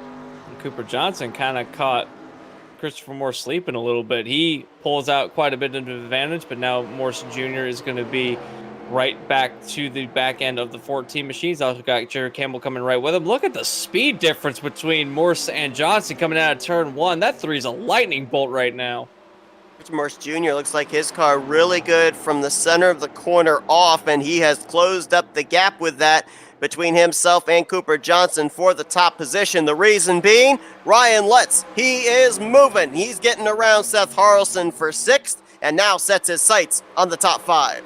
The good news for Lutz is that it's still relatively early on in the second half of the race, so plenty of time to make up these positions, and he's got to get around quite a few drivers to do that. Looks like that Jeff Green wants no business being in the way of either of these 2 fast cars, that being Weidendorf, Lutz, and Harrelson. So he's going to let all 3 of them go by, in fact. So a good move on the veteran move on the part of Jeff Green, knowing that his car is not quite up to speed, so he's backing off. That does give a free top 5. Oh, Cooper Johnson's been in the wall. Yes, he has. He had Christopher Morse Jr. actually to the inside of him for the race lead. Gave a little too much room to Morse, not enough to the outside wall, and now he's going to drop like a rock outside of the top 5 from 1st back to 6th in the span of a lap, as now it's going to be Morse and Campbell 1-2. Harrelson spun going through turn 3 in exactly the same fashion we've seen a lot of drivers earlier in the race. He's gotten it back going the right direction, though. It's been passed by a number of drivers, now back to 12th place running. And Campbell's going to get a little bit of the wall there as he's trying to reel in Christopher Morse Jr. for the top position. Weidendorf now has moved up to 3rd place. I mean, these are 3 drivers that we've talked about up inside the top 5 today, but not really up battling for the lead just yet. All of a sudden, the whole landscape of this race has changed in terms of who could possibly win it. Indeed so.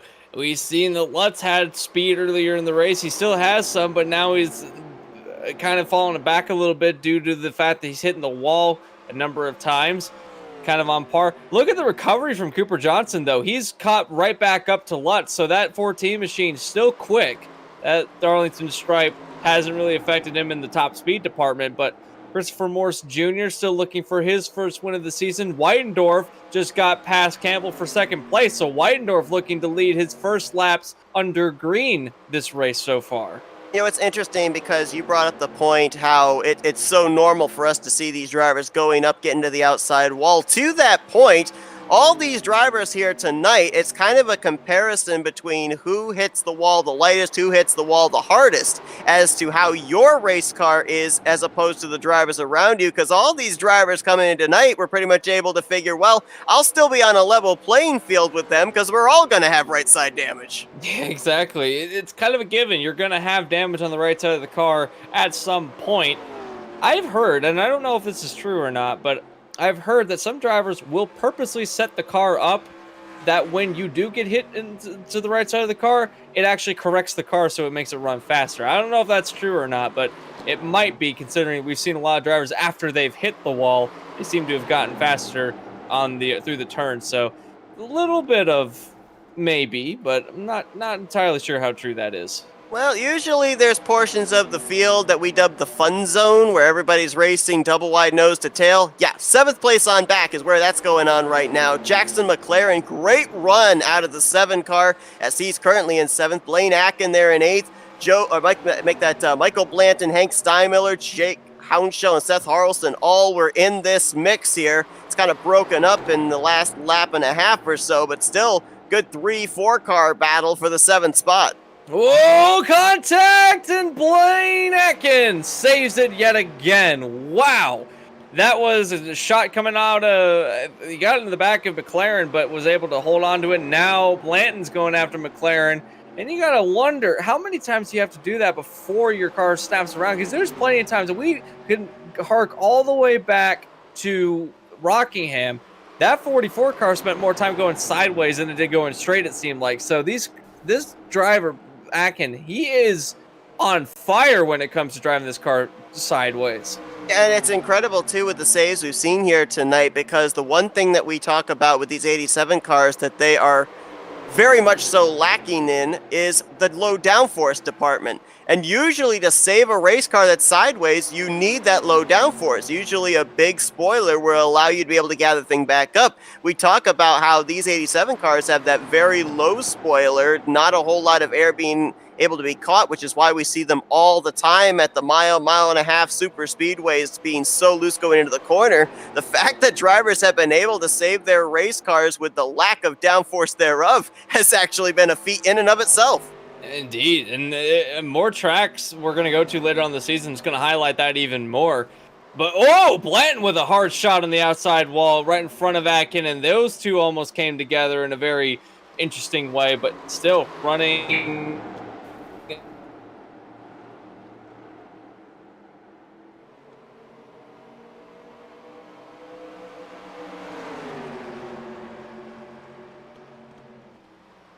Welcome, race fans. This is Paul Page, the voice of IndyCar. And today we're excited to present another IndyCar event brought to you by the Dark Horse IndyCar Series. From the Unzers to Mears, Foyt, and Andretti, now it's Corley, Peterson, Davies, Gardner, and Teague. You can expect high speed, incredible wheel-to-wheel action, and intense drama that you could only get in an IndyCar. So sit back and enjoy your favorite drivers from all over the world take the track. Dark Horse IndyCar drivers, start your engine.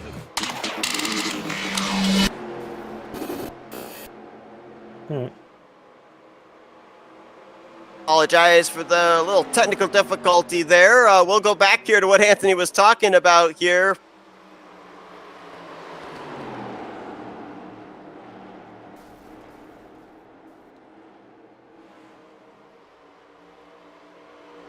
And we might not. Do we have Anthony? Anthony, you here?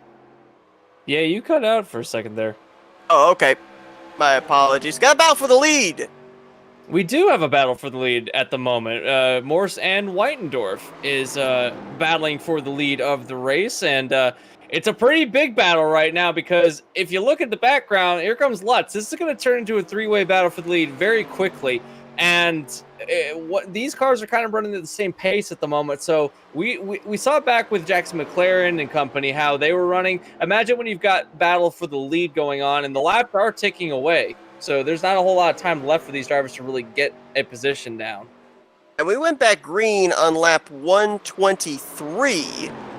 So that would have been with 64 laps to go. Again, we don't really know what the fuel window is for these drivers, but I think we could safely speculate possibly that there is at least one more trip to pit road in store for these drivers between when they went back green and the checkered flag.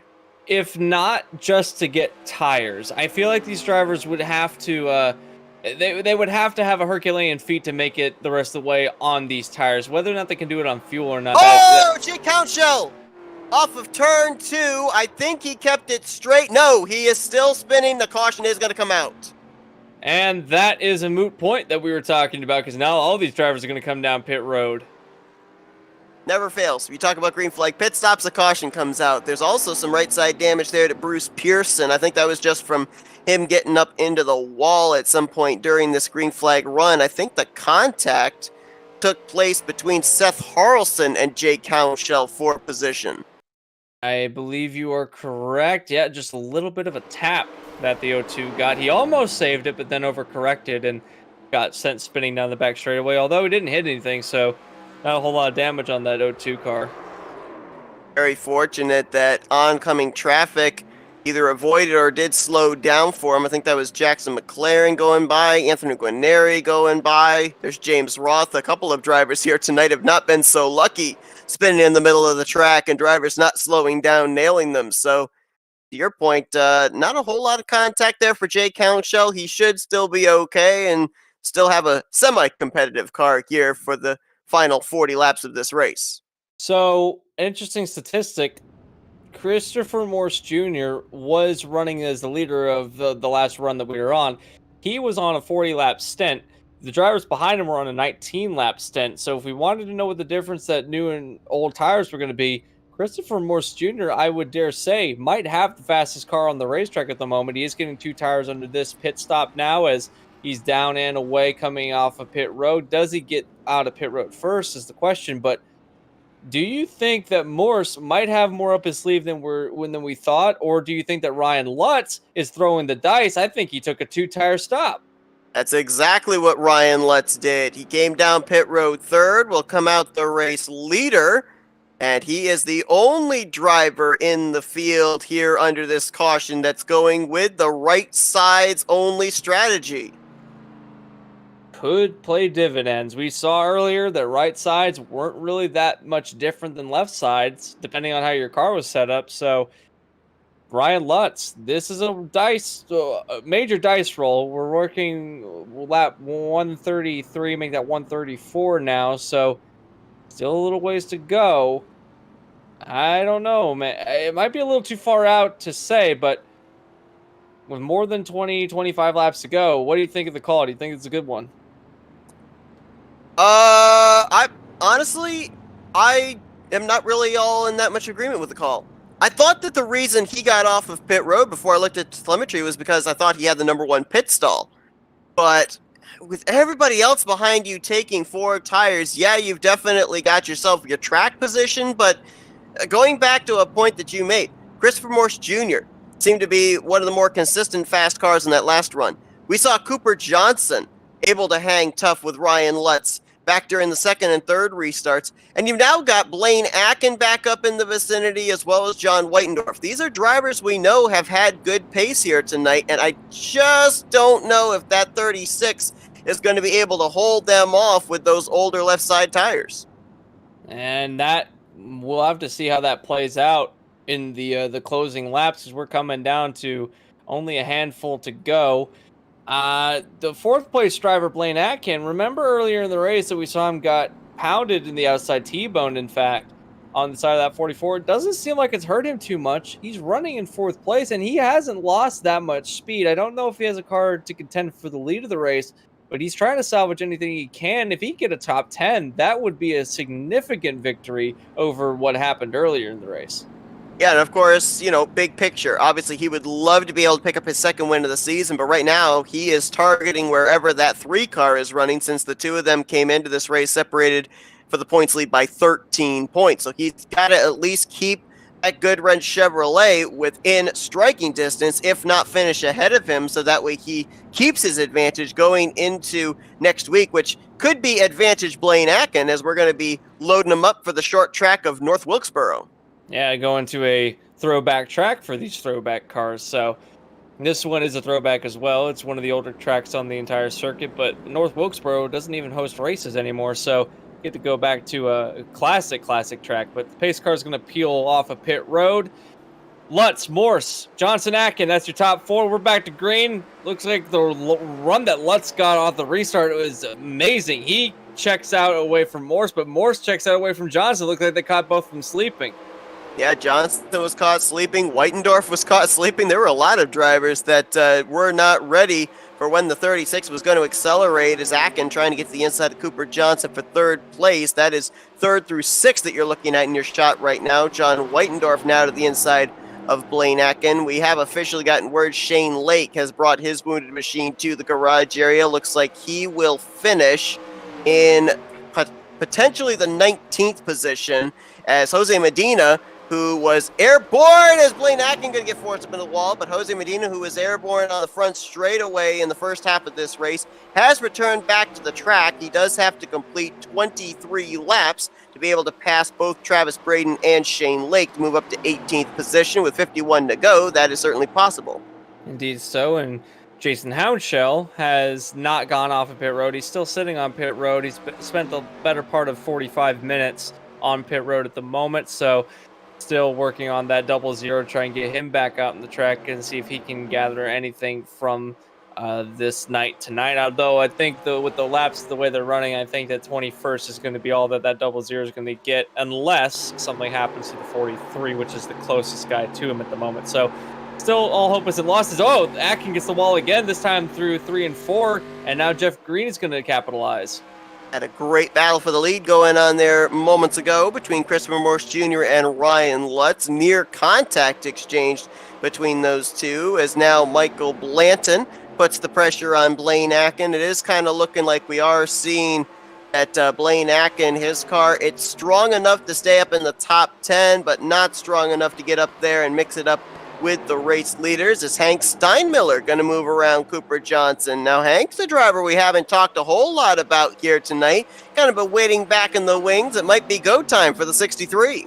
Yeah, he has spent the better part of the night running, kind of hovering around where the top 10 kind of crosses over, but now running in a very solid 4th place position, has got in front of Cooper Johnson. Now, he is one of those drivers that week in and week out we've seen have some good luck, as I think the 24 Blanton might have come off of turn 2 sideways, but he's gotten it back going the right direction. But we've seen week after week the 63 is a contender. At Atlanta, he certainly had a fast race car, and at Richmond he had a fast race car. In fact, every weekend he seems like, or he not weekend, but every week he seems like he has a fast race car. So it's a matter of time before we see the 63 get a win, because he has the speed to do it. And certainly tonight, it's also looking like he's got some speed under that hood, because he is catching up to a battle between the 33 and the 36 for 2nd place.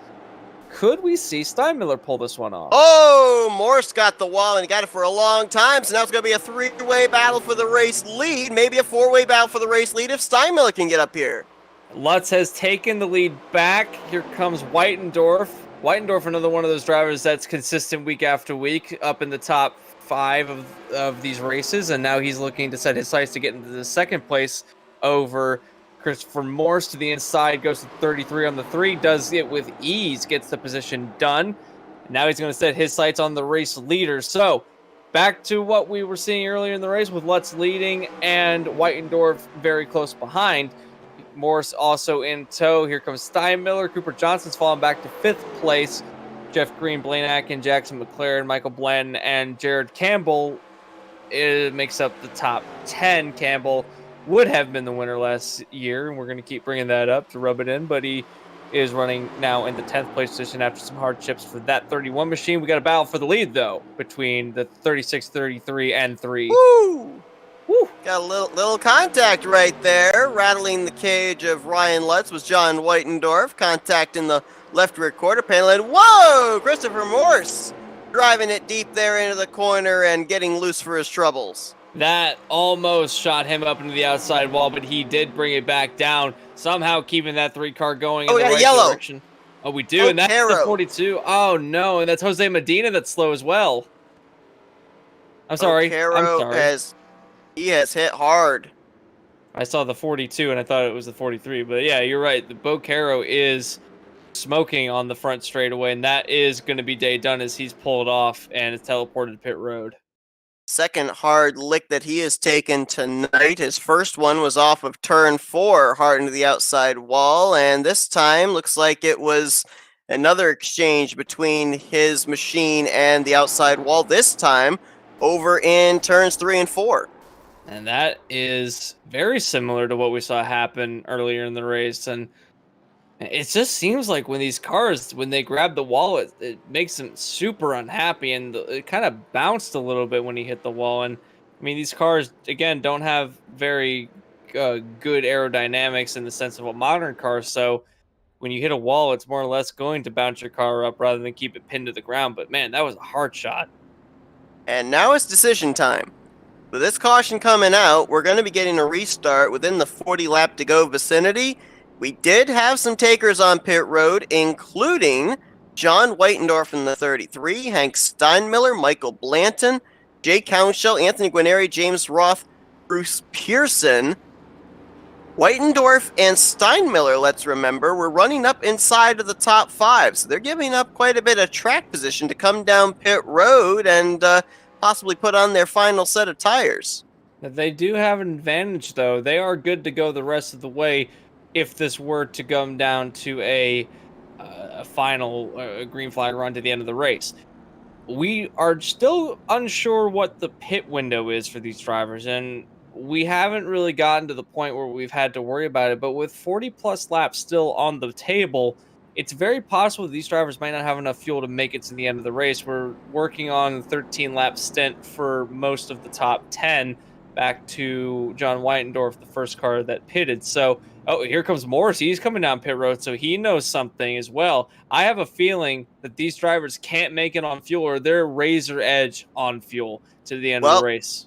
Here's to give you a little food for thought. When John Whitendorf came to pit road, no tires, topped off the fuel tank. It's fuel. So these drivers uneasy about the fuel strategy. So Christopher Moore's feeling the itch to come down and make sure that he's good to go to the end of the race. So the plot thickens here at Darlington. Don't see the jack going underneath that machine. Well, now it does. Looks like he's going to at least take some right side tires, but I'm with you. I think the main concern for most of these drivers right now is going to be fuel. Now, if we end up having some more cautions come out between now and the checkered flag, that's going to be more opportunity under pacing for these drivers to be able to save a little. But if we end up managing to go green from here to the checkered flag, could make things very interesting in the 5-lap to go range. It can indeed. Morris is going to fall back to 14th out of all of that. He got some damage repaired, 4 tires, and he's lost all. He's going to be the last car running on the lead lap, save for maybe Anthony Guarneri, which is now just coming out of pit road. So, interesting strategies all the way around for these drivers. And once we get into that crucial 10 laps to go window, I think we have one attempt at a green-white checkered, so there is one of those in the books, but you don't want to have to rely on that as your strategy. And given the fact that it could come down to green-white checkered, these drivers would have to go around for pacing. During that time, they'd also have to run 2 laps under green. Maybe these drivers can make it to the end, and that's why Morse came down so late. He might be able to make it to the end of the race in regulation. Can you make it to the end of the race if you have a green-white checkered? And that's what I think the motivation was. Yeah, it's going to be the big question. The one thing that we're going to have to follow here with Christopher Morse Jr., though, is making that late move on the second lap of pacing. He is going to be restarting outside of the top 10. He's put himself back in the proverbial hornet's nest, back in traffic. And we have seen so many times in races, and not only this league but other leagues, a dominant car that's been up in the top 3, leading the race, pulls a strategy like that, drops to the back into traffic, and then finds himself on the end of a tow hook. So we'll see if this strategy is going to work out for Christopher Morse Jr., as we're going to be going back green with 39 laps to go officially here tonight at Darlington. Ryan Lutz, the pole sitter, gets us back underway.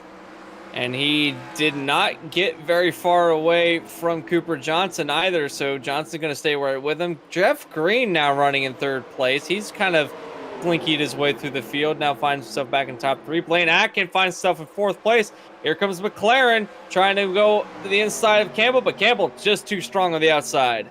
Campbell will hold the 5th position. Whitendorf now looks for 6th with Seth Harrelson behind him. So from Jackson McLaren on back is where they're kind of wadded up. Looks like the 00 of Jason Hounshell did get back out onto the racetrack, so he'll try and pick up whatever positions and points he can. Oh, we got a car in the wall. That was Jake Hounshell that was in trouble. I couldn't tell who the other machine was. McLaren. That was up into the wall. It was, you're right, the 7 of Jackson McLaren. They all keep it straight, though. Oh, here comes Morse. Look at the rocket ship that car's got now. He is on a tear. He's now back up to 10th place. Eyeing now Steinmiller, Hounshell, and Harrelson, his next targets. And that might be the answer to the question we had earlier. How is this car going to fare? He's gotten through some of the more difficult parts now. If he gets by these 3, then the smooth sailing up to the top 6. So all he's got to do is get around these guys. But at the front of the field, it's Lutz checking out like we saw earlier on in the race, which means he might have been playing possum earlier on. Cooper Johnson falling back. That might be due to some damage, though. Now Blaine Atkin to the inside of Jeff Green for 3rd. Whitendorf looks to the inside of Gerald Campbell for 5th. And now Campbell actually going to go to the inside of Blaine Atkin. He's going to try and take away the 4th position. Couldn't quite make it work.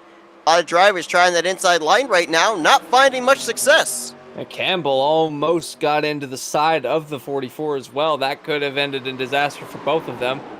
Certainly Atkin already been through the ringer once tonight. Doesn't want to have to do it again, but now he's back up to the back end of Jeff Green trying to get 3rd place away. Now this is good news for Blaine Atkin, because if he can continue this run and the race ends before that, Morse has been able to catch up to them. And I think Morse has had a problem because he's fell back. Yes, he's had an issue. I don't know what it was, but he was down on the apron there through 1 and 2. So now he's got to make up some more ground. He's got to get past Jake Hounshell and Jackson McLaren again to get back up to where And now Gerald Campbell, and now John Whitendorf is spun. Oh no, and that's going to be a yellow. Nobody hit the 33, but I think there might have been some possible contact between the 31 and the 33. Saw the telemetry going way down on Gerald Campbell, and then the 33 was looping it around through 3 and 4. Oh, and this is a 3-car incident because Campbell and Atkin got the outside wall, and I think that Whitendorf was just an innocent bystander. There you see, oh yeah, when Atkin came down, Whitendorf nowhere to go. The contact made. Hank Steinmiller is going to get around. Unfortunately, the 33 migrated back down towards the apron before Seth Harrelson came into the picture. And one thing I just noticed there that you can easily see when that 33 was spun around, those brake rotors, they were glowing in the front tires of that 33 car.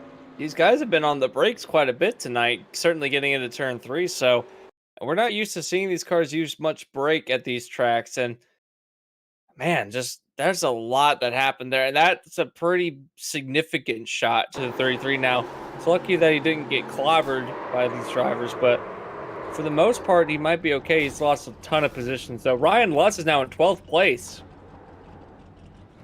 We're used to drivers getting the damage on the right sides of their machine. That time, with facing the wrong direction, left side damage on the Skoll Chevrolet of John Whitendorf. And obviously the biggest thing that's going to hurt him is the loss of track position. Indeed it is. He's fallen back to 13th. Here's some interesting. Ryan Lutz, the only driver besides John Whitendorf and Bruce Pearson to pit this time by. So, well, I mean, is this the concern over fuel again, possibly? It could be. There's a lot of drivers in front of them that are good to go on fuel. You got Steinmiller, Blanton, Roth, Houndshell, Morrison, Granary. They're good to go on fuel.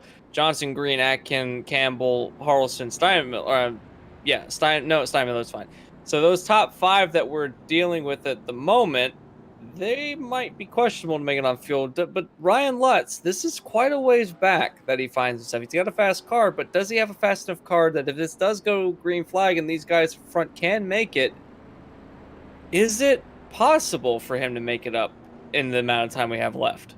Might be the furthest back in the field Ryan Lutz has started all evening long. I think the furthest back he's been on a restart is 9th place, and unless anybody comes to pit road here on these last couple of laps of pacing, he will be restarting back in the 12th position when we go back green, which, by the way, is now going to be with less than 30 laps to go here tonight. It's Cooper Johnson, Jeff Green, Blaine Atkin. That is your top 3. Johnson and Atkin trying to join Ryan Lutz as a multi-time winner here this season. And then you've got Gerald Campbell in 4th, Hank Steinmiller there in 5th. And there's still some dark horses here as well. Seth Harrelson, after clobbering the wall a couple of times, he's made his way back up to 6th. You got Michael Blanton still very much in the mix in 7th. And how about that 4 of James Roth? He got back on the lead lap about 4 cautions ago, and he has slowly crept his way back up into the top 10. He'll be restarting 8th. Indeed so, and that car looks worse for wear on the back end of that machine too, so trying to salvage anything he can out of tonight and doing a pretty good job of it. Jake Houndshell is going to be restarting in 9th place, and Christopher Morse Jr. going to be rounding out the top 10. So got those drivers that are in the top 10 at the back of the pack. Morse is one of those drivers that's got fresh tires and is good to go on fuel.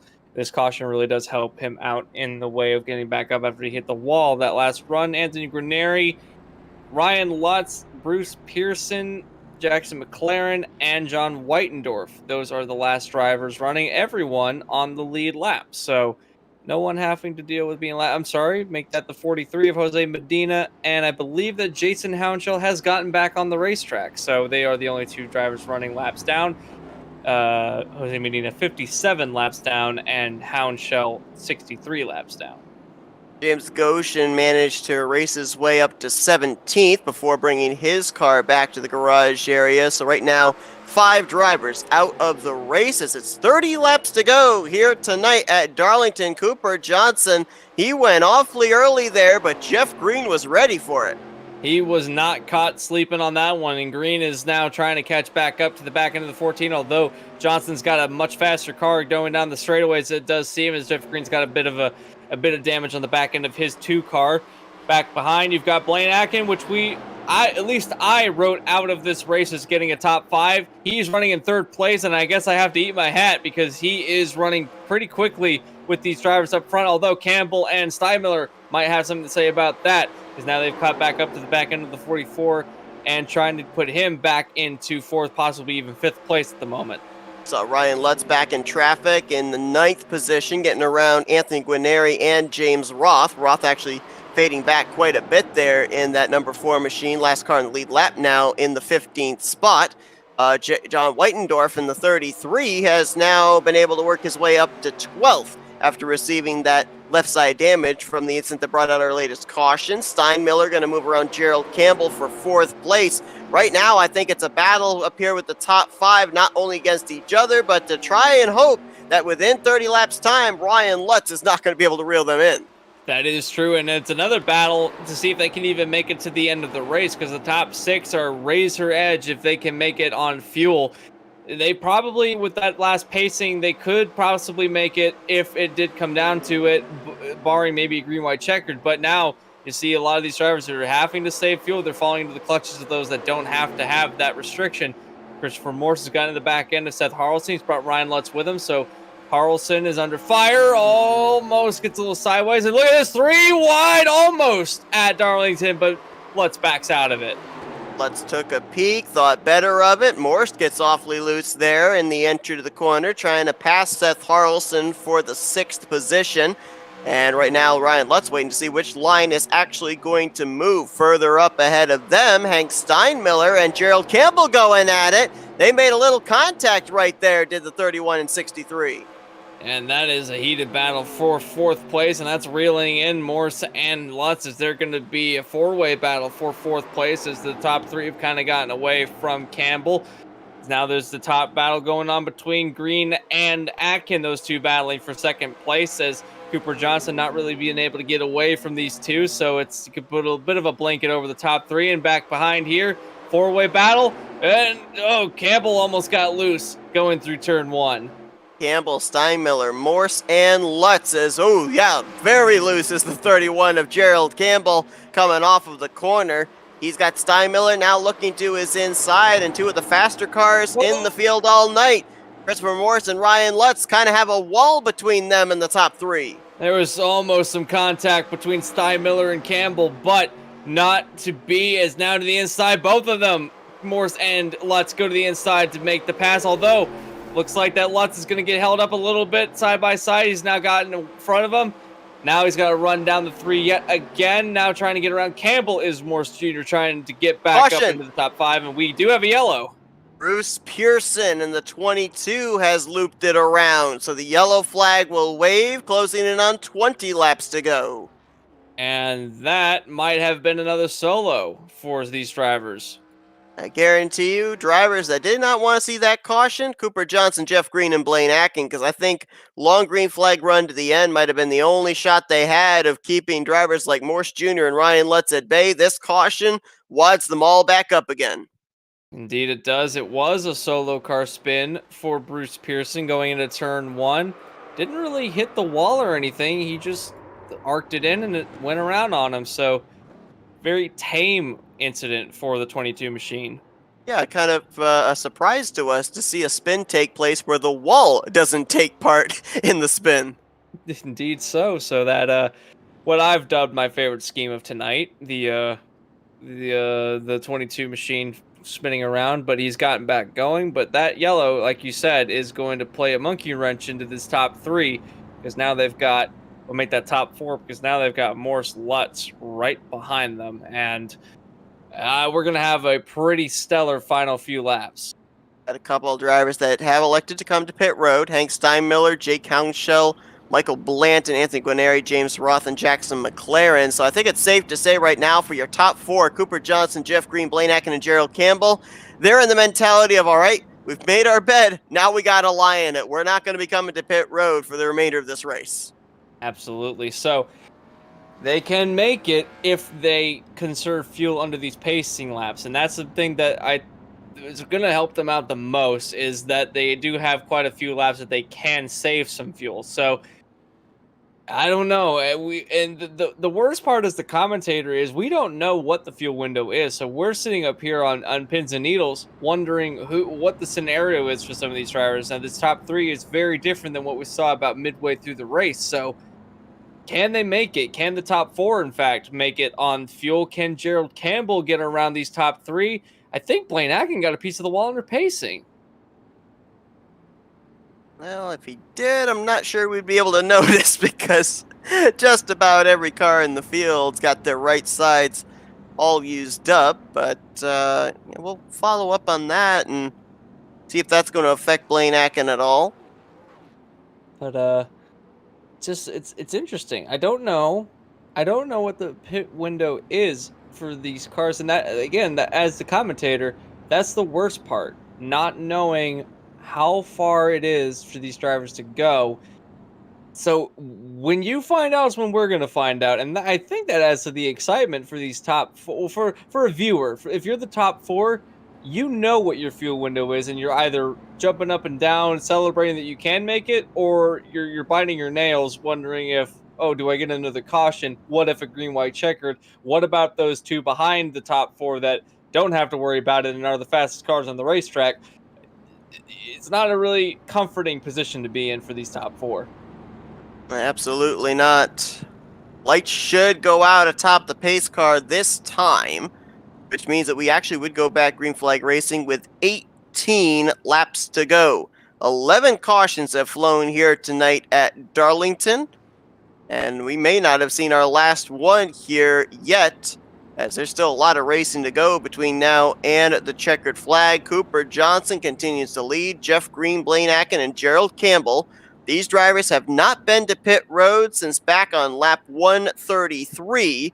Christopher Morse Jr. and Ryan Lutz line up behind them. Morse Jr. was last on pit road back on lap 147. Ryan Lutz was on pit road as early as lap 155. So that gives you an idea of where these drivers are fuel and tire-wise, setting up for what's going to be a less than 20-lap sprint to the finish. And we have come a long way for these drivers to get to this point in the race, and I don't think we're done with yellow flags yet, especially if these top 10 get a bit racy.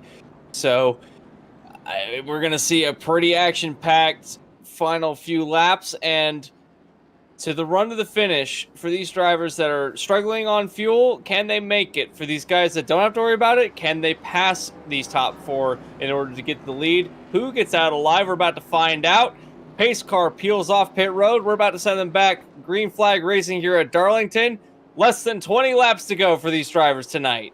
Cooper Johnson wads him up, accelerates, and again, Jeff Green was ready for when he was ready to go. Does not let the 14 get away, but it's a pretty sizable gap from second back to a battle for third. I think that Blaine Atkin might have spun the tires and he got a piece of the wall on the restart because now he's side by side with Campbell. Squeezing each other. Campbell sideways and he spins down the back straightaway. Does the 31? No yellow yet. Do we get a yellow? He is out of harm's way, did not come back up towards the racing surface, and no yellow flag will wave for that incident. Solo incident on the back straightaway. Now the caution comes out. This time it's for the 44 of Blaine Atkin. Lutz has crashed. Nary in the 16 collected as well. And this is on the front straightaway. Campbell's incident was on the back stretch. 3 cars in trouble on the front stretch. And 3 of these drivers were running up inside of the top 6. Oh, man. There's a lot to unpack under this yellow flag. The wreck that happened on the front straightaway was something that I think what we were expecting was going to happen. But Campbell, that was a solo coming out of turn 2. There might have been a little bit of contact, but not much. The 44 was kind of squeezing the 31 down. No, maybe not. No, I think you're right. I don't think there was any contact between the two of them, but Campbell having those left sides down there on the apron got him wicked loose and spins him around. Now, he did make contact with the inside wall, but it saved him from being involved in the incident just a couple corners later. Indeed, and it also involved the 44 of Atkin yet again, this time coming out of turn 4, gets a piece of the wall, goes straight down into the 3 of Morse, gets heavy contact with the 36 of Ryan Lutz, which sends him to the outside wall, and then John Whitendorf, add insult to injury, gets a bit of contact, and then Anthony Graneri and Hank Steinmiller didn't slow it down enough time and come and run in to the back end of the 36, so a chain reaction crash on the front straightaway. I mean, just listening to the names you mentioned there, Whitendorf, Morse, Lutz, Atkin, as well as Campbell's incident there on the back straightaway. I mean, these are drivers we have talked about all night long in the conversation of drivers to look at to potentially go to victory lane, and now all of them in some way, shape, or form have sustained some more damage. And this is detrimental for a lot of these drivers that were running up in the top of the field. Morse certainly might have some damage, well, more damage than he had earlier in the race. That might hurt him. You've got Ryan Lutz, who was a contender all race long, led the majority of the laps, has now found himself with quite a bit of damage on the front and now the back end of his car as he was actually T-boned on the left side by Graneri. Hank Steinmiller was with a fast car, was trying to work his way back through the field, is now going to find himself with some damage. And Blaine Atkin, who had found himself with a good run, was now going to find himself up with more damage. And something you don't want to see, Ryan Lutz on pit road for over a minute, multiple laps down at this point. We had another incident take place that I'm just now seeing. I'm not necessarily certain. I think this was just under pacing, and it involved a driver that's now out of the race, the 7 of Jackson McLaren. This was back before we went back green. Jackson McLaren is running behind James Roth, who is running behind Blanton in the 24, and there was just a big stack up right there. And the 7 car disappears from our screen. Another driver that also I noticed disappeared from the screen on the restart was the 07 of Seth Harrelson. He actually made little contact into the back of Ryan Lutz on that restart. Now, I may be incorrect in this, so do not quote me on this. I do believe that they have a incident point counter here in GeForce. And if you reach that particular maximum incident points, you get disqualified. And I think that incident we just saw there with McLaren and then the contact I just described with Harrelson in the back of Ryan Lutz might have tipped both of those drivers over that maximum number of incident points, and they may have both actually been DQ'd to finish 14th and 15th. Oh, that's horrible for those two drivers, because they were running with some good speed, and now they're going to be DNF'd out of the race. And 14th, that's a long ways back when you consider how far up those drivers were running at one point in the race. So, I mean, you got to keep your nose clean at some of these events, but sometimes it's hard to do that, especially when you're less than paper thin from each other lap after lap. But those drivers are out. Blaine Atkin has called it quits in the 44. He is out of the race officially. Ryan Lutz still sitting on pit road, 3 laps down. That car had some engine damage, so they're having to have an extended stay on pit road for the 36 machine. His day undoubtedly done. The most dominant car tonight is going to finish 12th if nothing else changes. But the top 5 make that. Cooper Johnson, Jeff Green, Christopher Morse Jr., Jake Hounshell now in 4th, and Bruce Pearson finds himself back in the top 5 in the 22 machine. Pearson just brought out the caution before this one. Now finds himself back up there inside of the top 5, and we are now guaranteed a new points leader going into North Wilkesboro next week with the departure of Blaine Atkin and Morse Jr. right now in the 3rd position. Green flag back in the air. 13 laps to go here at Darlington. Cooper Johnson make that, drives it in deep into turn 1, almost gets a piece of the wall, but is now trying to check away from Jeff Green. But here comes Christopher Morris now with a run on Jeff Green. Can he take the run anywhere into 3? Not quite, still hanging back, but that 3 machine, it's got a fast car. I don't doubt that we're going to see him challenging for the lead in quick succession.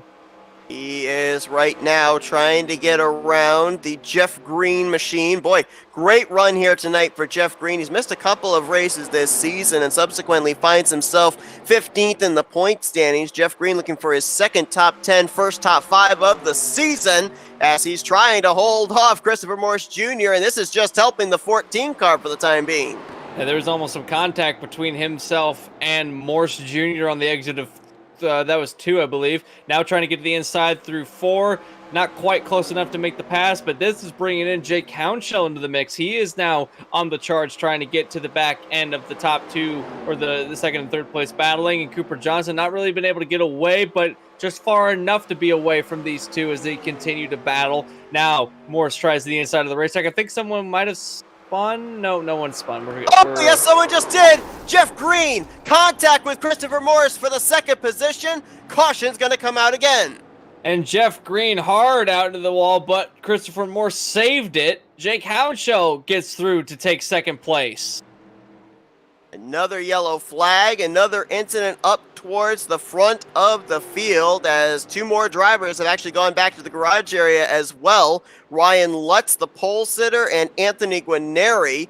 So only 10 drivers are left running on the lead lap, and dependent on just how much damage Jeff Green sustained right there, it may be less in what's now going to be less than 10 laps to go for our next restart. That crash happened before the turn. There was contact going into turn 3 that caused this, and just a little bit, I dare say, don't quote me, but that might have been netcode on that one. Well, was it netcode, or Jeff Green was doing an awful lot of pinching down there on Christopher Morse? Did that car just get light on him? Because it almost looked like he had that car turned to the left when it stepped out. It might have been, on my screen at least, there was a gap between them. So, not sure if that was netcode or not, but Green was having a struggling car up until this point. He was just doing his best to keep the car going in a straight line. So it might have been the aero just gotten loose from the 2 machine and spun him around a hard shot to the outside wall. And Christopher Morse also spinning it down but saving it. Houndshell able to get second place, but at the expense of some damage on that O2 machine. So not sure if, in fact, he is actually fallen back to third place now, running on pacing. So this sets up for a very interesting run to the finish. Yeah, I think at the time that the caution came out, when the caution comes out, the field is frozen. And since Christopher Morse did not spin out, I think when the caution came out, Morse was still ahead of the 0-2 of Jake Houndshell, and so therefore he is able to get that second position back here for the restart. Indeed so. So, that being said, top 5 now running is Cooper Johnson, still the leader of the race. Christopher Morse Jr. will now be running second. Jake Houndshell third. Michael Blanton has found himself in the top 5, and Jared Campbell's back in the top 5. So this has been a huge shakeup in the top 5. Definitely has. Is right now Cooper Johnson. You know, we're focusing a lot on what's going on second place on back. Let's take nothing away from this 14 car. He was right place, right time back at Daytona. We ended up having multiple wrecks take place up inside of the top 6, and Cooper Johnson was able to, after wrecking, let's be honest, over in turn 3 on the final lap, was able to get the car refired, come around and take the checkered flag.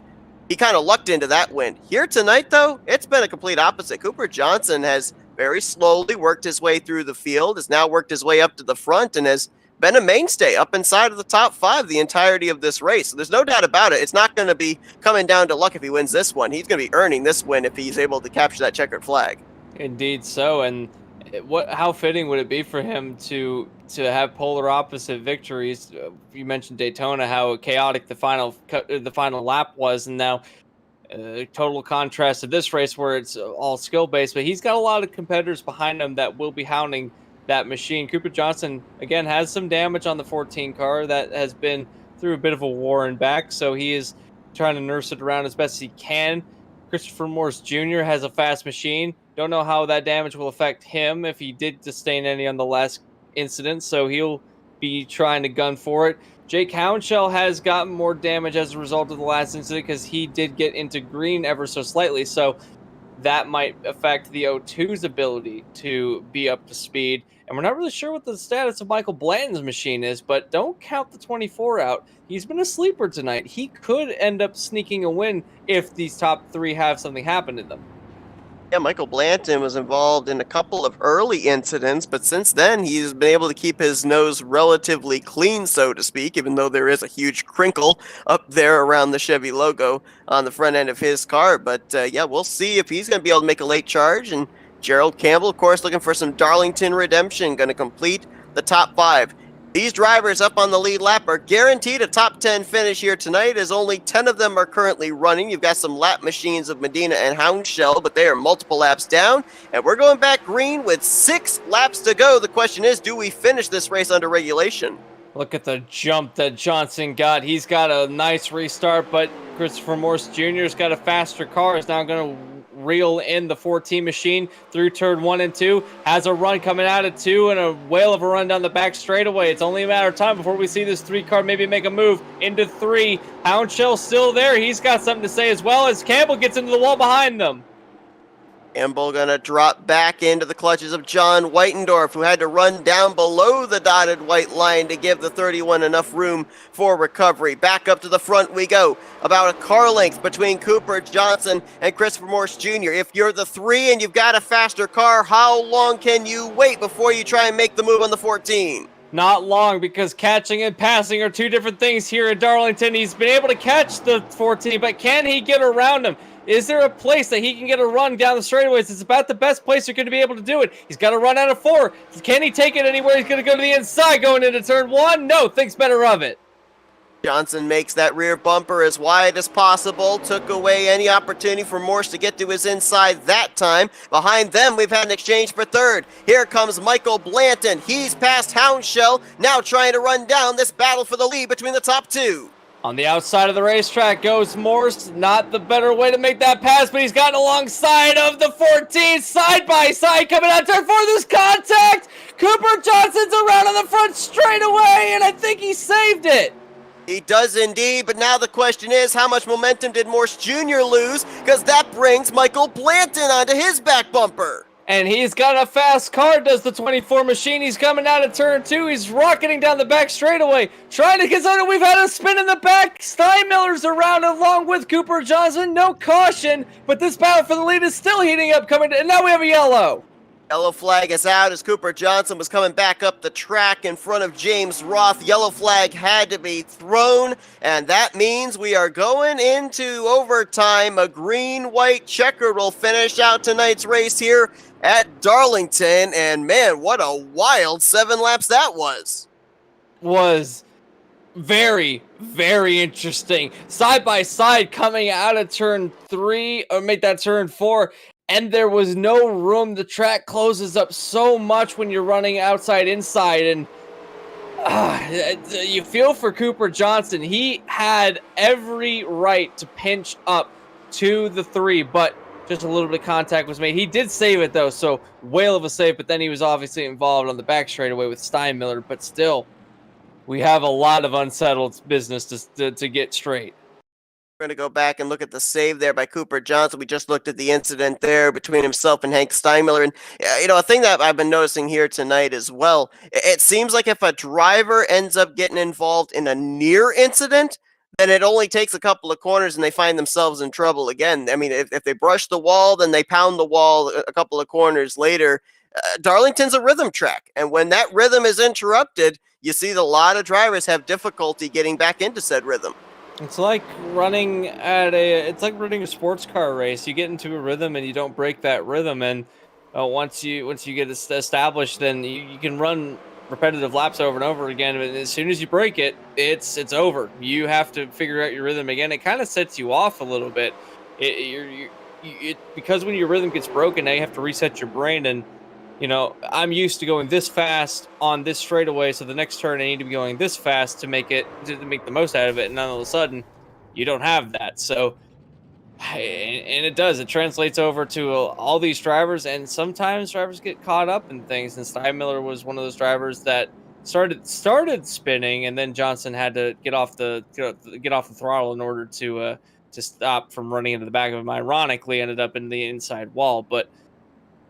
We have got 2 laps to go when we cross the stripe under green the next time by. So, or not the next time by, but when we go to green, we're going to have 2 laps under this green-white checkered. Seth, what do you think we're going to see? We just saw a near wreck of both of the leaders.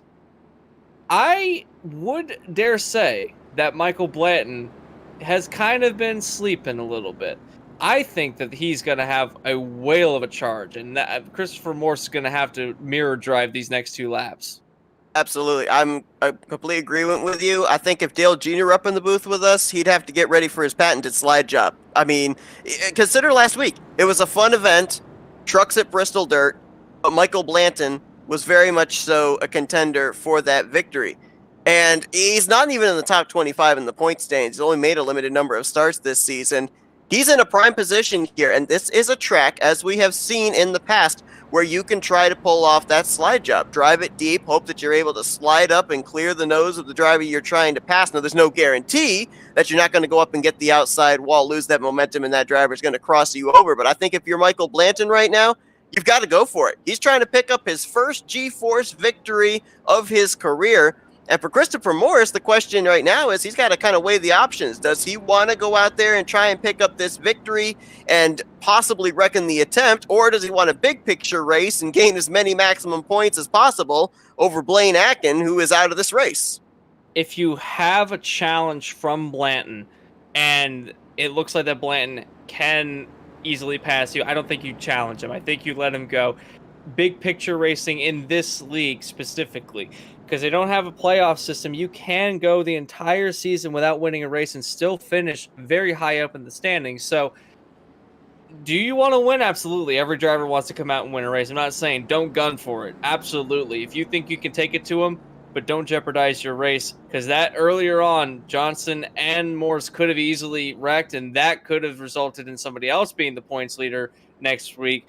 It wasn't going to be Blaine Atkin. It might not have been Christopher Morse either. It could have been Weitendorf, Houndshell, or even Jared Campbell taking over the top spot. 10 drivers still in the running. Morse Jr. the leader. Michael Blanton, Jay Council, John Weitendorf, and Gerald Campbell are the top 5. It's green, white, checker. The only attempt here tonight. Morse Jr. gets going. Oh, he's blinking. He is going to return. Oh, this is not good if it's a green, white, checkered, and a victory is on the line for the 3 car, but it looks like he is back to stay now. It is true that he is back to stay, and now he's going to try and get away from the 24. He got a whale of a restart. But Michael Blanton is trying to close in the gap. It's about a 3/10 gap now. Trying to close in. He's only got 1 lap to do it. 3 wide! 3 wide twice for the 3rd position there with Campbell, Weitendorf, and Houndshell. White flags out. White flag in the air for Christopher Morse Jr. He's got to be perfect these next couple of laps. He's got a pretty big gap back to Blanton. Is it extending? Can he keep it off the wall? Can he get this win? Coming down the back straightaway for the final time. He's got loads of space. It took a little bit of time for the defending champion to get back to victory lane, but in that beautiful throwback to 1988, Dale Earnhardt Sr., he's going to bring it to the start-finish line, and he's going to win the Southern 250. And that is a survival race, a complete overall endurance drive that he has pulled off tonight in order to get this victory. You couldn't have asked for something better at the end of a race, and he's been able to pull it off. I don't even think these guys think that the race is over. They're still running almost at full speed. I'll tell you what, it was fun watching that battle for 3rd place. Weitendorf, Houndshell, Gerald Campbell, they all kept it together, but man, they were racing tooth and nail, and for the first time tonight, I saw 3 wide formation, not once, but twice in the span of 2 corners, as Weitendorf will get 3rd, Houndshell will finish in 4th, and Gerald Campbell will bring it home in the 5th position. But for the 2nd straight season, Christopher Morse Jr. is going to get to burn it down at the hallowed grounds of Darlington Raceway. And this time it was under green, and Michael Blanton joining in on the fun is both of those. You got to think, Michael Blanton, he's got to be astounded that he got a top 3 out of what could have ended in disaster earlier on in the night. Ends up getting a 2nd place finish here tonight. So why not celebrate a little bit for the 24 team? Yeah, this is why this is sim racing and not real life, because I guarantee you back in the day, Dale Earnhardt Sr. would not have allowed Jeff Gordon to do burnouts with him. Those two did not really like each other. Anyway, let's take a look here at the full finishing results from tonight's event. And my goodness, I mean, there's just so many different stories with these drivers here this evening. Every single one of these drivers in some way, shape, or form had to overcome a little bit of adversity. Indeed. So the outside wall is a given for all these drivers, being that it is Darlington. You're going to come out with a stripe one way or another. Sometimes you would get a little piece of the wall and it would send you shooting down to the inside line. And it's just the track itself, being around other drivers, was hard enough as it was. When you throw in the fact that these cars are not easy to handle, and we could not barely run too wide at some parts of this racetrack. So adversity all around. I don't think there's a single car out there that doesn't have damage on it. No, I think you'd be hard-pressed to find a single car out there. I think the pace car must have some damage on it somewhere. I don't know. Top 10 all finished on the lead lap. 12 cars were running. We now shift to the second page, and these are the drivers that really didn't exactly have a lot of fun here at Darlington. And some of the big ones that jump out at you would obviously have to be Ryan Lutz, who started on the pole, led a good portion of the early stages of this race, and really was in the hunt for it in the closing stages before getting involved in that early incident. And of course, as well, the former winner and former now points leader, Blaine Atkin. Indeed so. So Atkin, Lutz, both of them having hardships. Other drivers having hardships that were running in the top 10 for the majority of the race. Seth Harrelson, Jackson McLaren, both of them. They, I believe that was a DNF that took those drivers out of the race, or the disqualification, rather, that took those drivers out of the race rather than damage on their race cars. So tough break for both of those drivers, and so the drivers behind them were involved in multiple incidences. Shane Lake, Travis Braden, those two being the names that stick out. And Randy Koking never really got his race started. Only made 9 laps complete, did Randy Koking here tonight at Darlington Raceway, as Christopher Morris down the front straightaway here at Darlington continues to celebrate. And let's now see if we can talk with some of the drivers. I would also love to know from some of these guys, mentally, physically, how they're feeling. That was a long race. They've got to be exhausted. So we'll see if we can find out. We've got our second place finisher on standby. Let's talk with Michael Blanton. Hey, Michael, it's Anthony and Seth up here in the FRM booth. You got us? Yeah, I got you, buddy. What's going on? Wow. I mean, what a wild race here tonight. We knew going in that Darlington has that moniker too tough to tame, but did you expect it was going to be this tough tonight? No, actually, I had never even ran these cars at this track before tonight, and I was struggling in practice very, very badly, but my race pace was pretty decent. And then I got caught up in a couple of accidents, and I told Chris, I was sitting in Discord with him, and I told him, I was like, dude, I'm done with this. My car is dead. Like, I'm not going to get a good finish at all. And then at the end of the race, I was like, holy crap, how am I starting 4th? And coming away 2nd, dude, that was crazy. Certainly a tale of two halves, really, because in the first half of the race, it certainly seemed like your team was kind of down and out, and then at the second half of the race, it kind of kicked into a bit of a shift where a lot of the drivers that had been doing well fell back, while some of the drivers that looked like their nights would have been done came up to the front. So the way that the race shifted, was it more or less due to the track conditions? Because we saw that the time also shifted. We started the race in daytime, and then we ended it at nighttime. Was your car set up more for the day run, or was it set up more for the night run? My car felt a lot better once the sun went down. I could actually drive it deep into the corners and get into the corners. Also on older tires, it seemed to do better. The longer I ran on the tires, the better the car felt. But mine was definitely set up for the night. It felt a lot better once the sun went down. You know, Michael, you guys took the green flag back at 9 o'clock Eastern. It's been almost 2.5 hours since you guys got this race started. I mean, mentally, physically, how exhausted are you after that? My arms are a little tired because you got to crank on the wheels in these cars. Chris, when he asked me to come run these cars, I was like, dude, I don't know if I can do that. I was like, I'm more the new style car type person. And then I've just been getting better and better in them every week. So I'm kind of excited for the next race. Well, Michael, congratulations on a great run here tonight. Your first top 5 finish on the season, and almost were able to pull off that victory here tonight in that sleek-looking number 24 Drive and Hunger car, throwing it back to Jeff Gordon. We're going to give you the opportunity now to do some thank you sponsors and shout-outs. I want to thank you for Chris throwing out the league. Like I said last week in the Bristol Dirt Race, me and him's been running together for quite some time. Any league he's ran or set up, I've always ran, or vice versa. Anything I've set up and ran, he's done as well.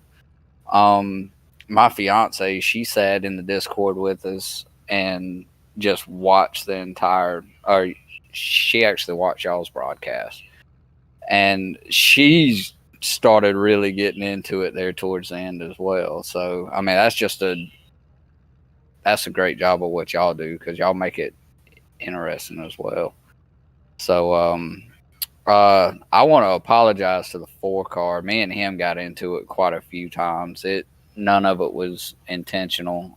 It was just all me driving it in a little bit deeper than me thinking he's going to check up sooner. So it was just all accidental, but I want to apologize to that. But yeah, that's about it. That's Michael Blanton, second place here tonight. Had a solid run last week at the fun race at Bristol Dirt, and so hopefully we'll see you carry this good mojo, this good momentum next week into North Wilkesboro. Congrats. All right. Appreciate it, guys. And we've been told that we're not going to be able to get our third place finisher, John Whitendorf, but in his place, we're actually going to talk with the driver that had a shot of winning this race late, ended up bringing it home in the 8th position, and that's our Daytona winner, Cooper Johnson. Hey, Cooper, it's Anthony and Seth up here in the FRM booth. You got us? Yeah, I gotcha. Man, we saw you kind of be the quiet one here tonight in the early stages, slowly make your way up into the top 5, but then you were up there front and center in the closing stages of this race, but little bit of contact there between you and the 3, and then you find yourself back there just trying to salvage what you could inside of the top 10. I mean, it had to feel good to be running up there at the front, but then afterwards, how difficult was it to get mentally focused to just finish out the race? It was a little bit frustrating. You know, you're up front for how many laps towards the end, and you keep getting cautions, and the laps just keep winding down. You're just waiting for it to end, and you're just praying and praying and praying, because I knew Lutz was fast and Chris were both fast. And, you know, my thought process was just hoping that the guys behind me would hold them up as much as I could. And I was really hoping for a long green flag run there so that I can actually get some space out from everybody and maybe have a chance to run away. But, you know, those cautions there at the end really killed me. And, you know, and Chris, I don't know if he took out Jeff to get by him or if it was net code or what it was, but when he went and took him out, I knew I was going to have to really play defensive to keep him behind me. And if I got tight or if he kind of came down a little bit, I know we got tight coming off of 4, but you know, it's frustrating. You know, I was fortunate at Daytona earlier this year. You know, I had the race basically handed to me at the end, and this one I came oh so close, and I was really thinking I'm going to go back to back with the races where there's money on the line. I thought I'm going to win a bunch of money again, and it just wasn't to be. Now, we did see something that the question that we had all night long was, how was the fuel run? Because a lot of drivers were making some very odd pit strategy calls. And to your point, the yellow flags coming out were a blessing in disguise for a lot of these drivers. But how was the fuel run tonight? Was that one of the things that was a deciding factor of how the top 10 kind of got shifted back and forth? Yeah, it definitely was. I mean, it was interesting to see kind of some of the guys that were up front that went and pitted the certain times that they did. Everyone kept saying that, you know, we're short on fuel. And I just kept looking at my gauges and I'm like, I'm pretty good to the end. Even if, you know, even if the thing does go green to the rest of the way, the last time I pit, I was pretty good. And I was even more confused, like when Chris and Lutz and all those guys went and pit, you know, because they thought they were going to be short on gas, or maybe they thought they couldn't make the green-white checker there at the end. And I was, even without the cautions, I was probably good. It was really disappointing. I don't know what they did with these tires, iRacing did, but these tires, it just was not wearing very hard. You know, like you get long into a green flag run, you get your tires down to, you know, like 40%, and the car seemed just fine. You know, like obviously you'd be a little bit more tighter, but it was not nearly as much of a fall off as we thought it would be. And so fuel was definitely the biggest thing there at the end of everyone being able to make it. But once those cautions kind of came out there towards the end, everyone was kind of good. And so I don't know. I thought even without the cautions, we would have been fine on fuel, but some guys thought they would have been short. So. Well, Cooper, congratulations nonetheless on a strong performance here tonight. I know that obviously the finish isn't exactly what you were hoping for, especially since you were leading coming to 10 laps to go. But still, nice to see that 14 running up front and a solid top 10 finish for you here tonight. We're going to give you the opportunity now for some thank you sponsors and shout-outs. First of all, I want to thank you guys for putting on the show. You know, you guys are always great every single week, and appreciate you guys. And I wish I had the opportunity to come up here and talk to you guys every week, but hopefully I'll make this a more, you know, consistent thing. Obviously, I want to thank a brand new sponsor. First time I'm going to get to shout them out, the Juicebox Pod. Very thankful for them coming on board here over these last couple races. Got a really cool scheme for them. Hope they appreciate the me running up front for them. Obviously, want to thank Hank and the whole CRM team. Lutz, I know he's going to be back in victory lane again. You know, he had a great run earlier on, but other than that, I mean, I will say this, I'm getting really sick and tired of getting wrecked over these last couple of weeks. So hopefully these next couple of weeks are different. That's Cooper Johnson. He'll look to turn his luck around next week at North Wilkesboro. Finished his P8 here tonight at Darlington. Once again, though, congratulations on a great performance overall here tonight, the Lady in Black, Cooper. Thank you. Appreciate it. And now let's go down to Victory Lane. Second year in a row, Christopher Morse Jr. gets to celebrate at Darlington. Hey, Chris, it's Anthony and Seth up here in the FRM booth. You got us? I got you guys. Man, last year we talked about it here at the top of the program, how you kind of had the win handed to you when Gerald Campbell didn't realize how many laps are left. But here tonight, you earned it. You drove away on that final restart. How cool does it feel to be a back-to-back winner here at one of the toughest tracks on the circuit? It's awesome, man.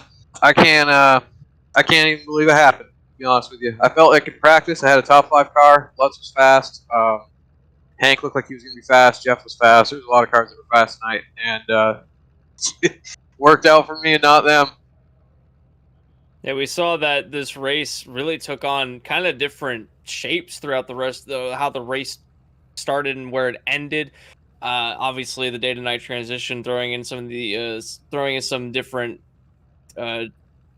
anomalies with how the cars were handling. But it's come a long way for you to get a win this season, and this was a race you won last season. Now, obviously, very different circumstances. But how did this race feel as opposed to last season, a year ago, where you won this very same race?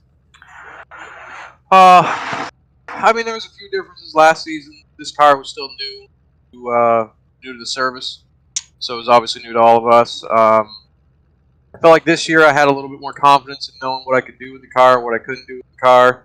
I knew how it was going to react. One thing I didn't know was how it was going to act when the sun went down, because we finished under the lights last season. I don't know. I really felt like last season I was maybe second or third place car, and like you guys said, and like I've said before, I got handed the win last season. In this season, I really had to earn it, and I felt like I had the car to beat tonight about halfway through the race.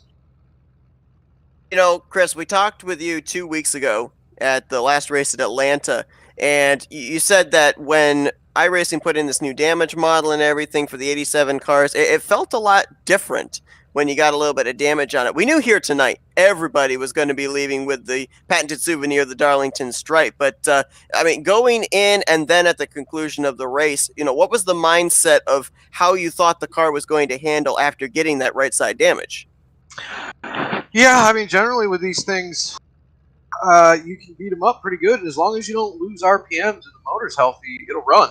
I mean, you know, my buddy Michael, I've been bugging him since we started this league to come run it, and he didn't want to because they're hard to drive. And I kept telling him, I was like, man, they're tanks. You can pound them off the wall and they keep going. And he found that out tonight. He wrecked like 4 times and still finished second. But I don't know. The new damage update, they took it back off, they said, and then they apparently adjusted it again this past Friday.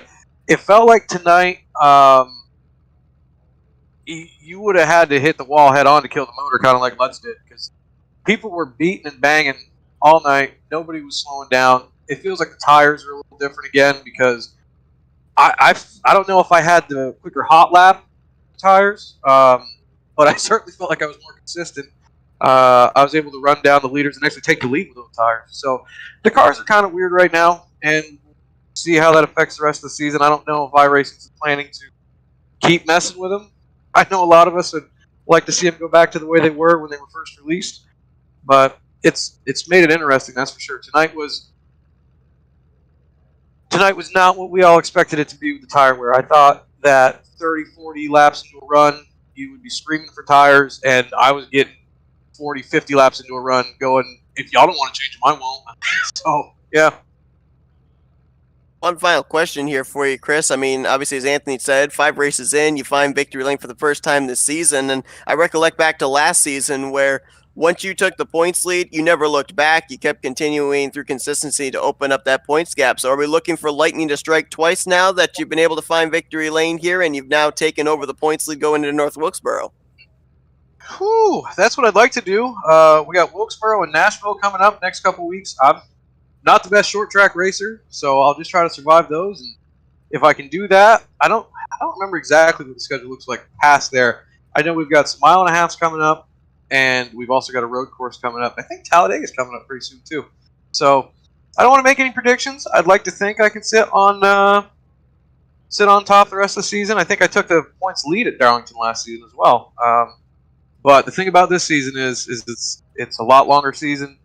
and there's a lot more competition. That's I don't want to say more competition on the track, but more competition as far as who's in contention for the points this season. By this point last year, I think we had 4 or 5 guys that had a shot at it, and we were almost halfway through the season.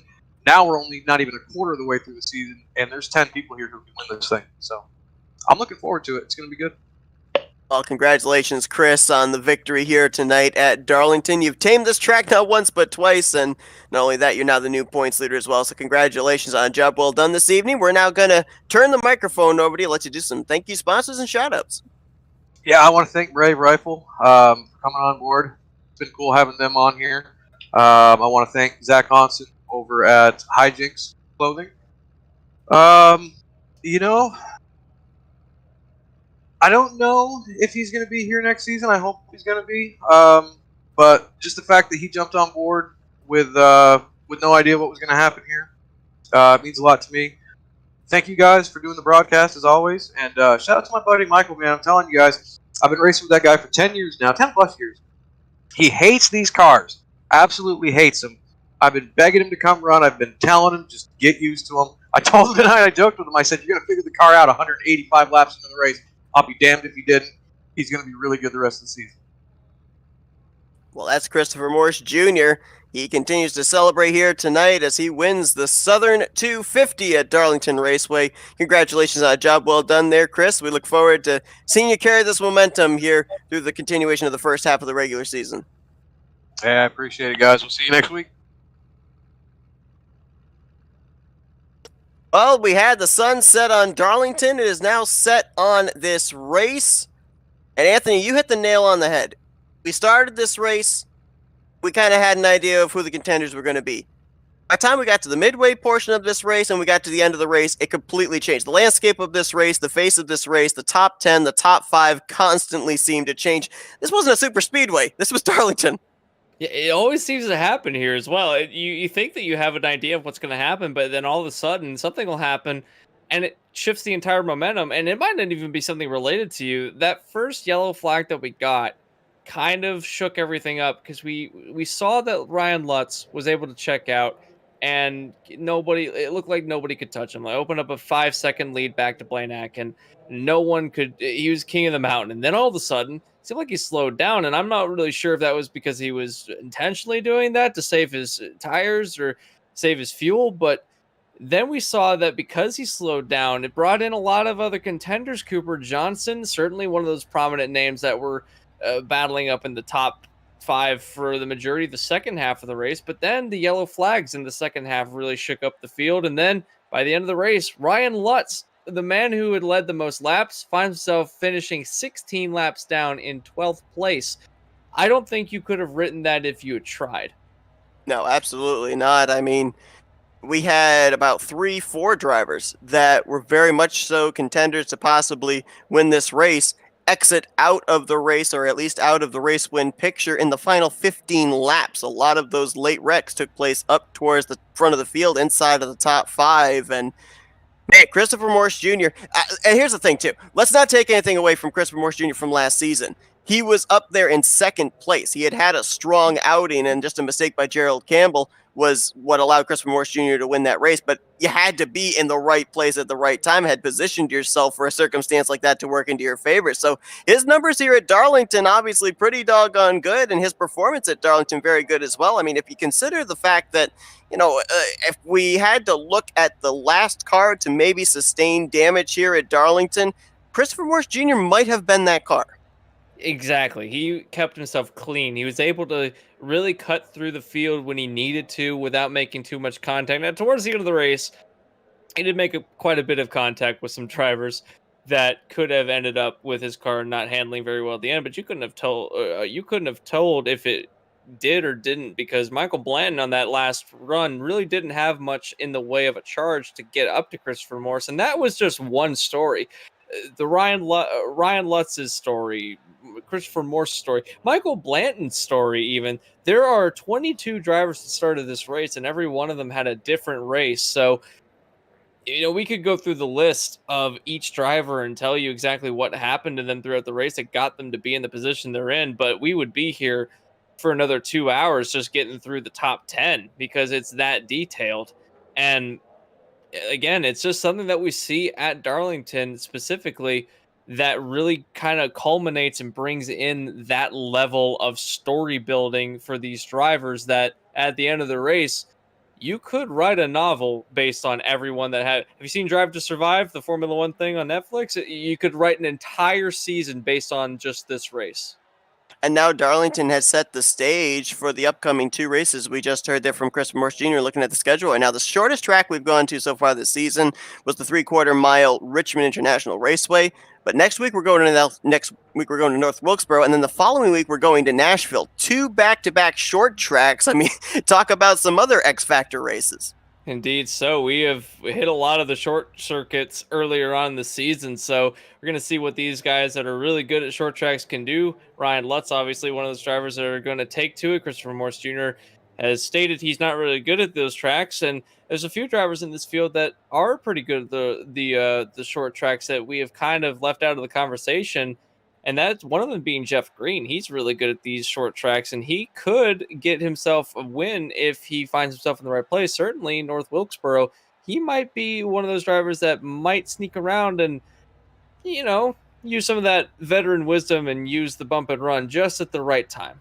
Yeah, I think you'll see Whitendorf. I think you'll see Jake Hounshell, Ryan Lutz, former winner this season at Richmond, and another former short track winner in Blaine Akin. I think you're going to have a lot of drivers up there contending. We could see the landscape of the top 5, top 10 in those fields change quite a bit during the course of those 2 respective evenings. But here tonight, the Southern 250 belongs for the 2nd straight season to Christopher Morse Jr. It's been a wild one here tonight. It's been a long one, but Anthony, I appreciate you joining me in the booth for every single lap.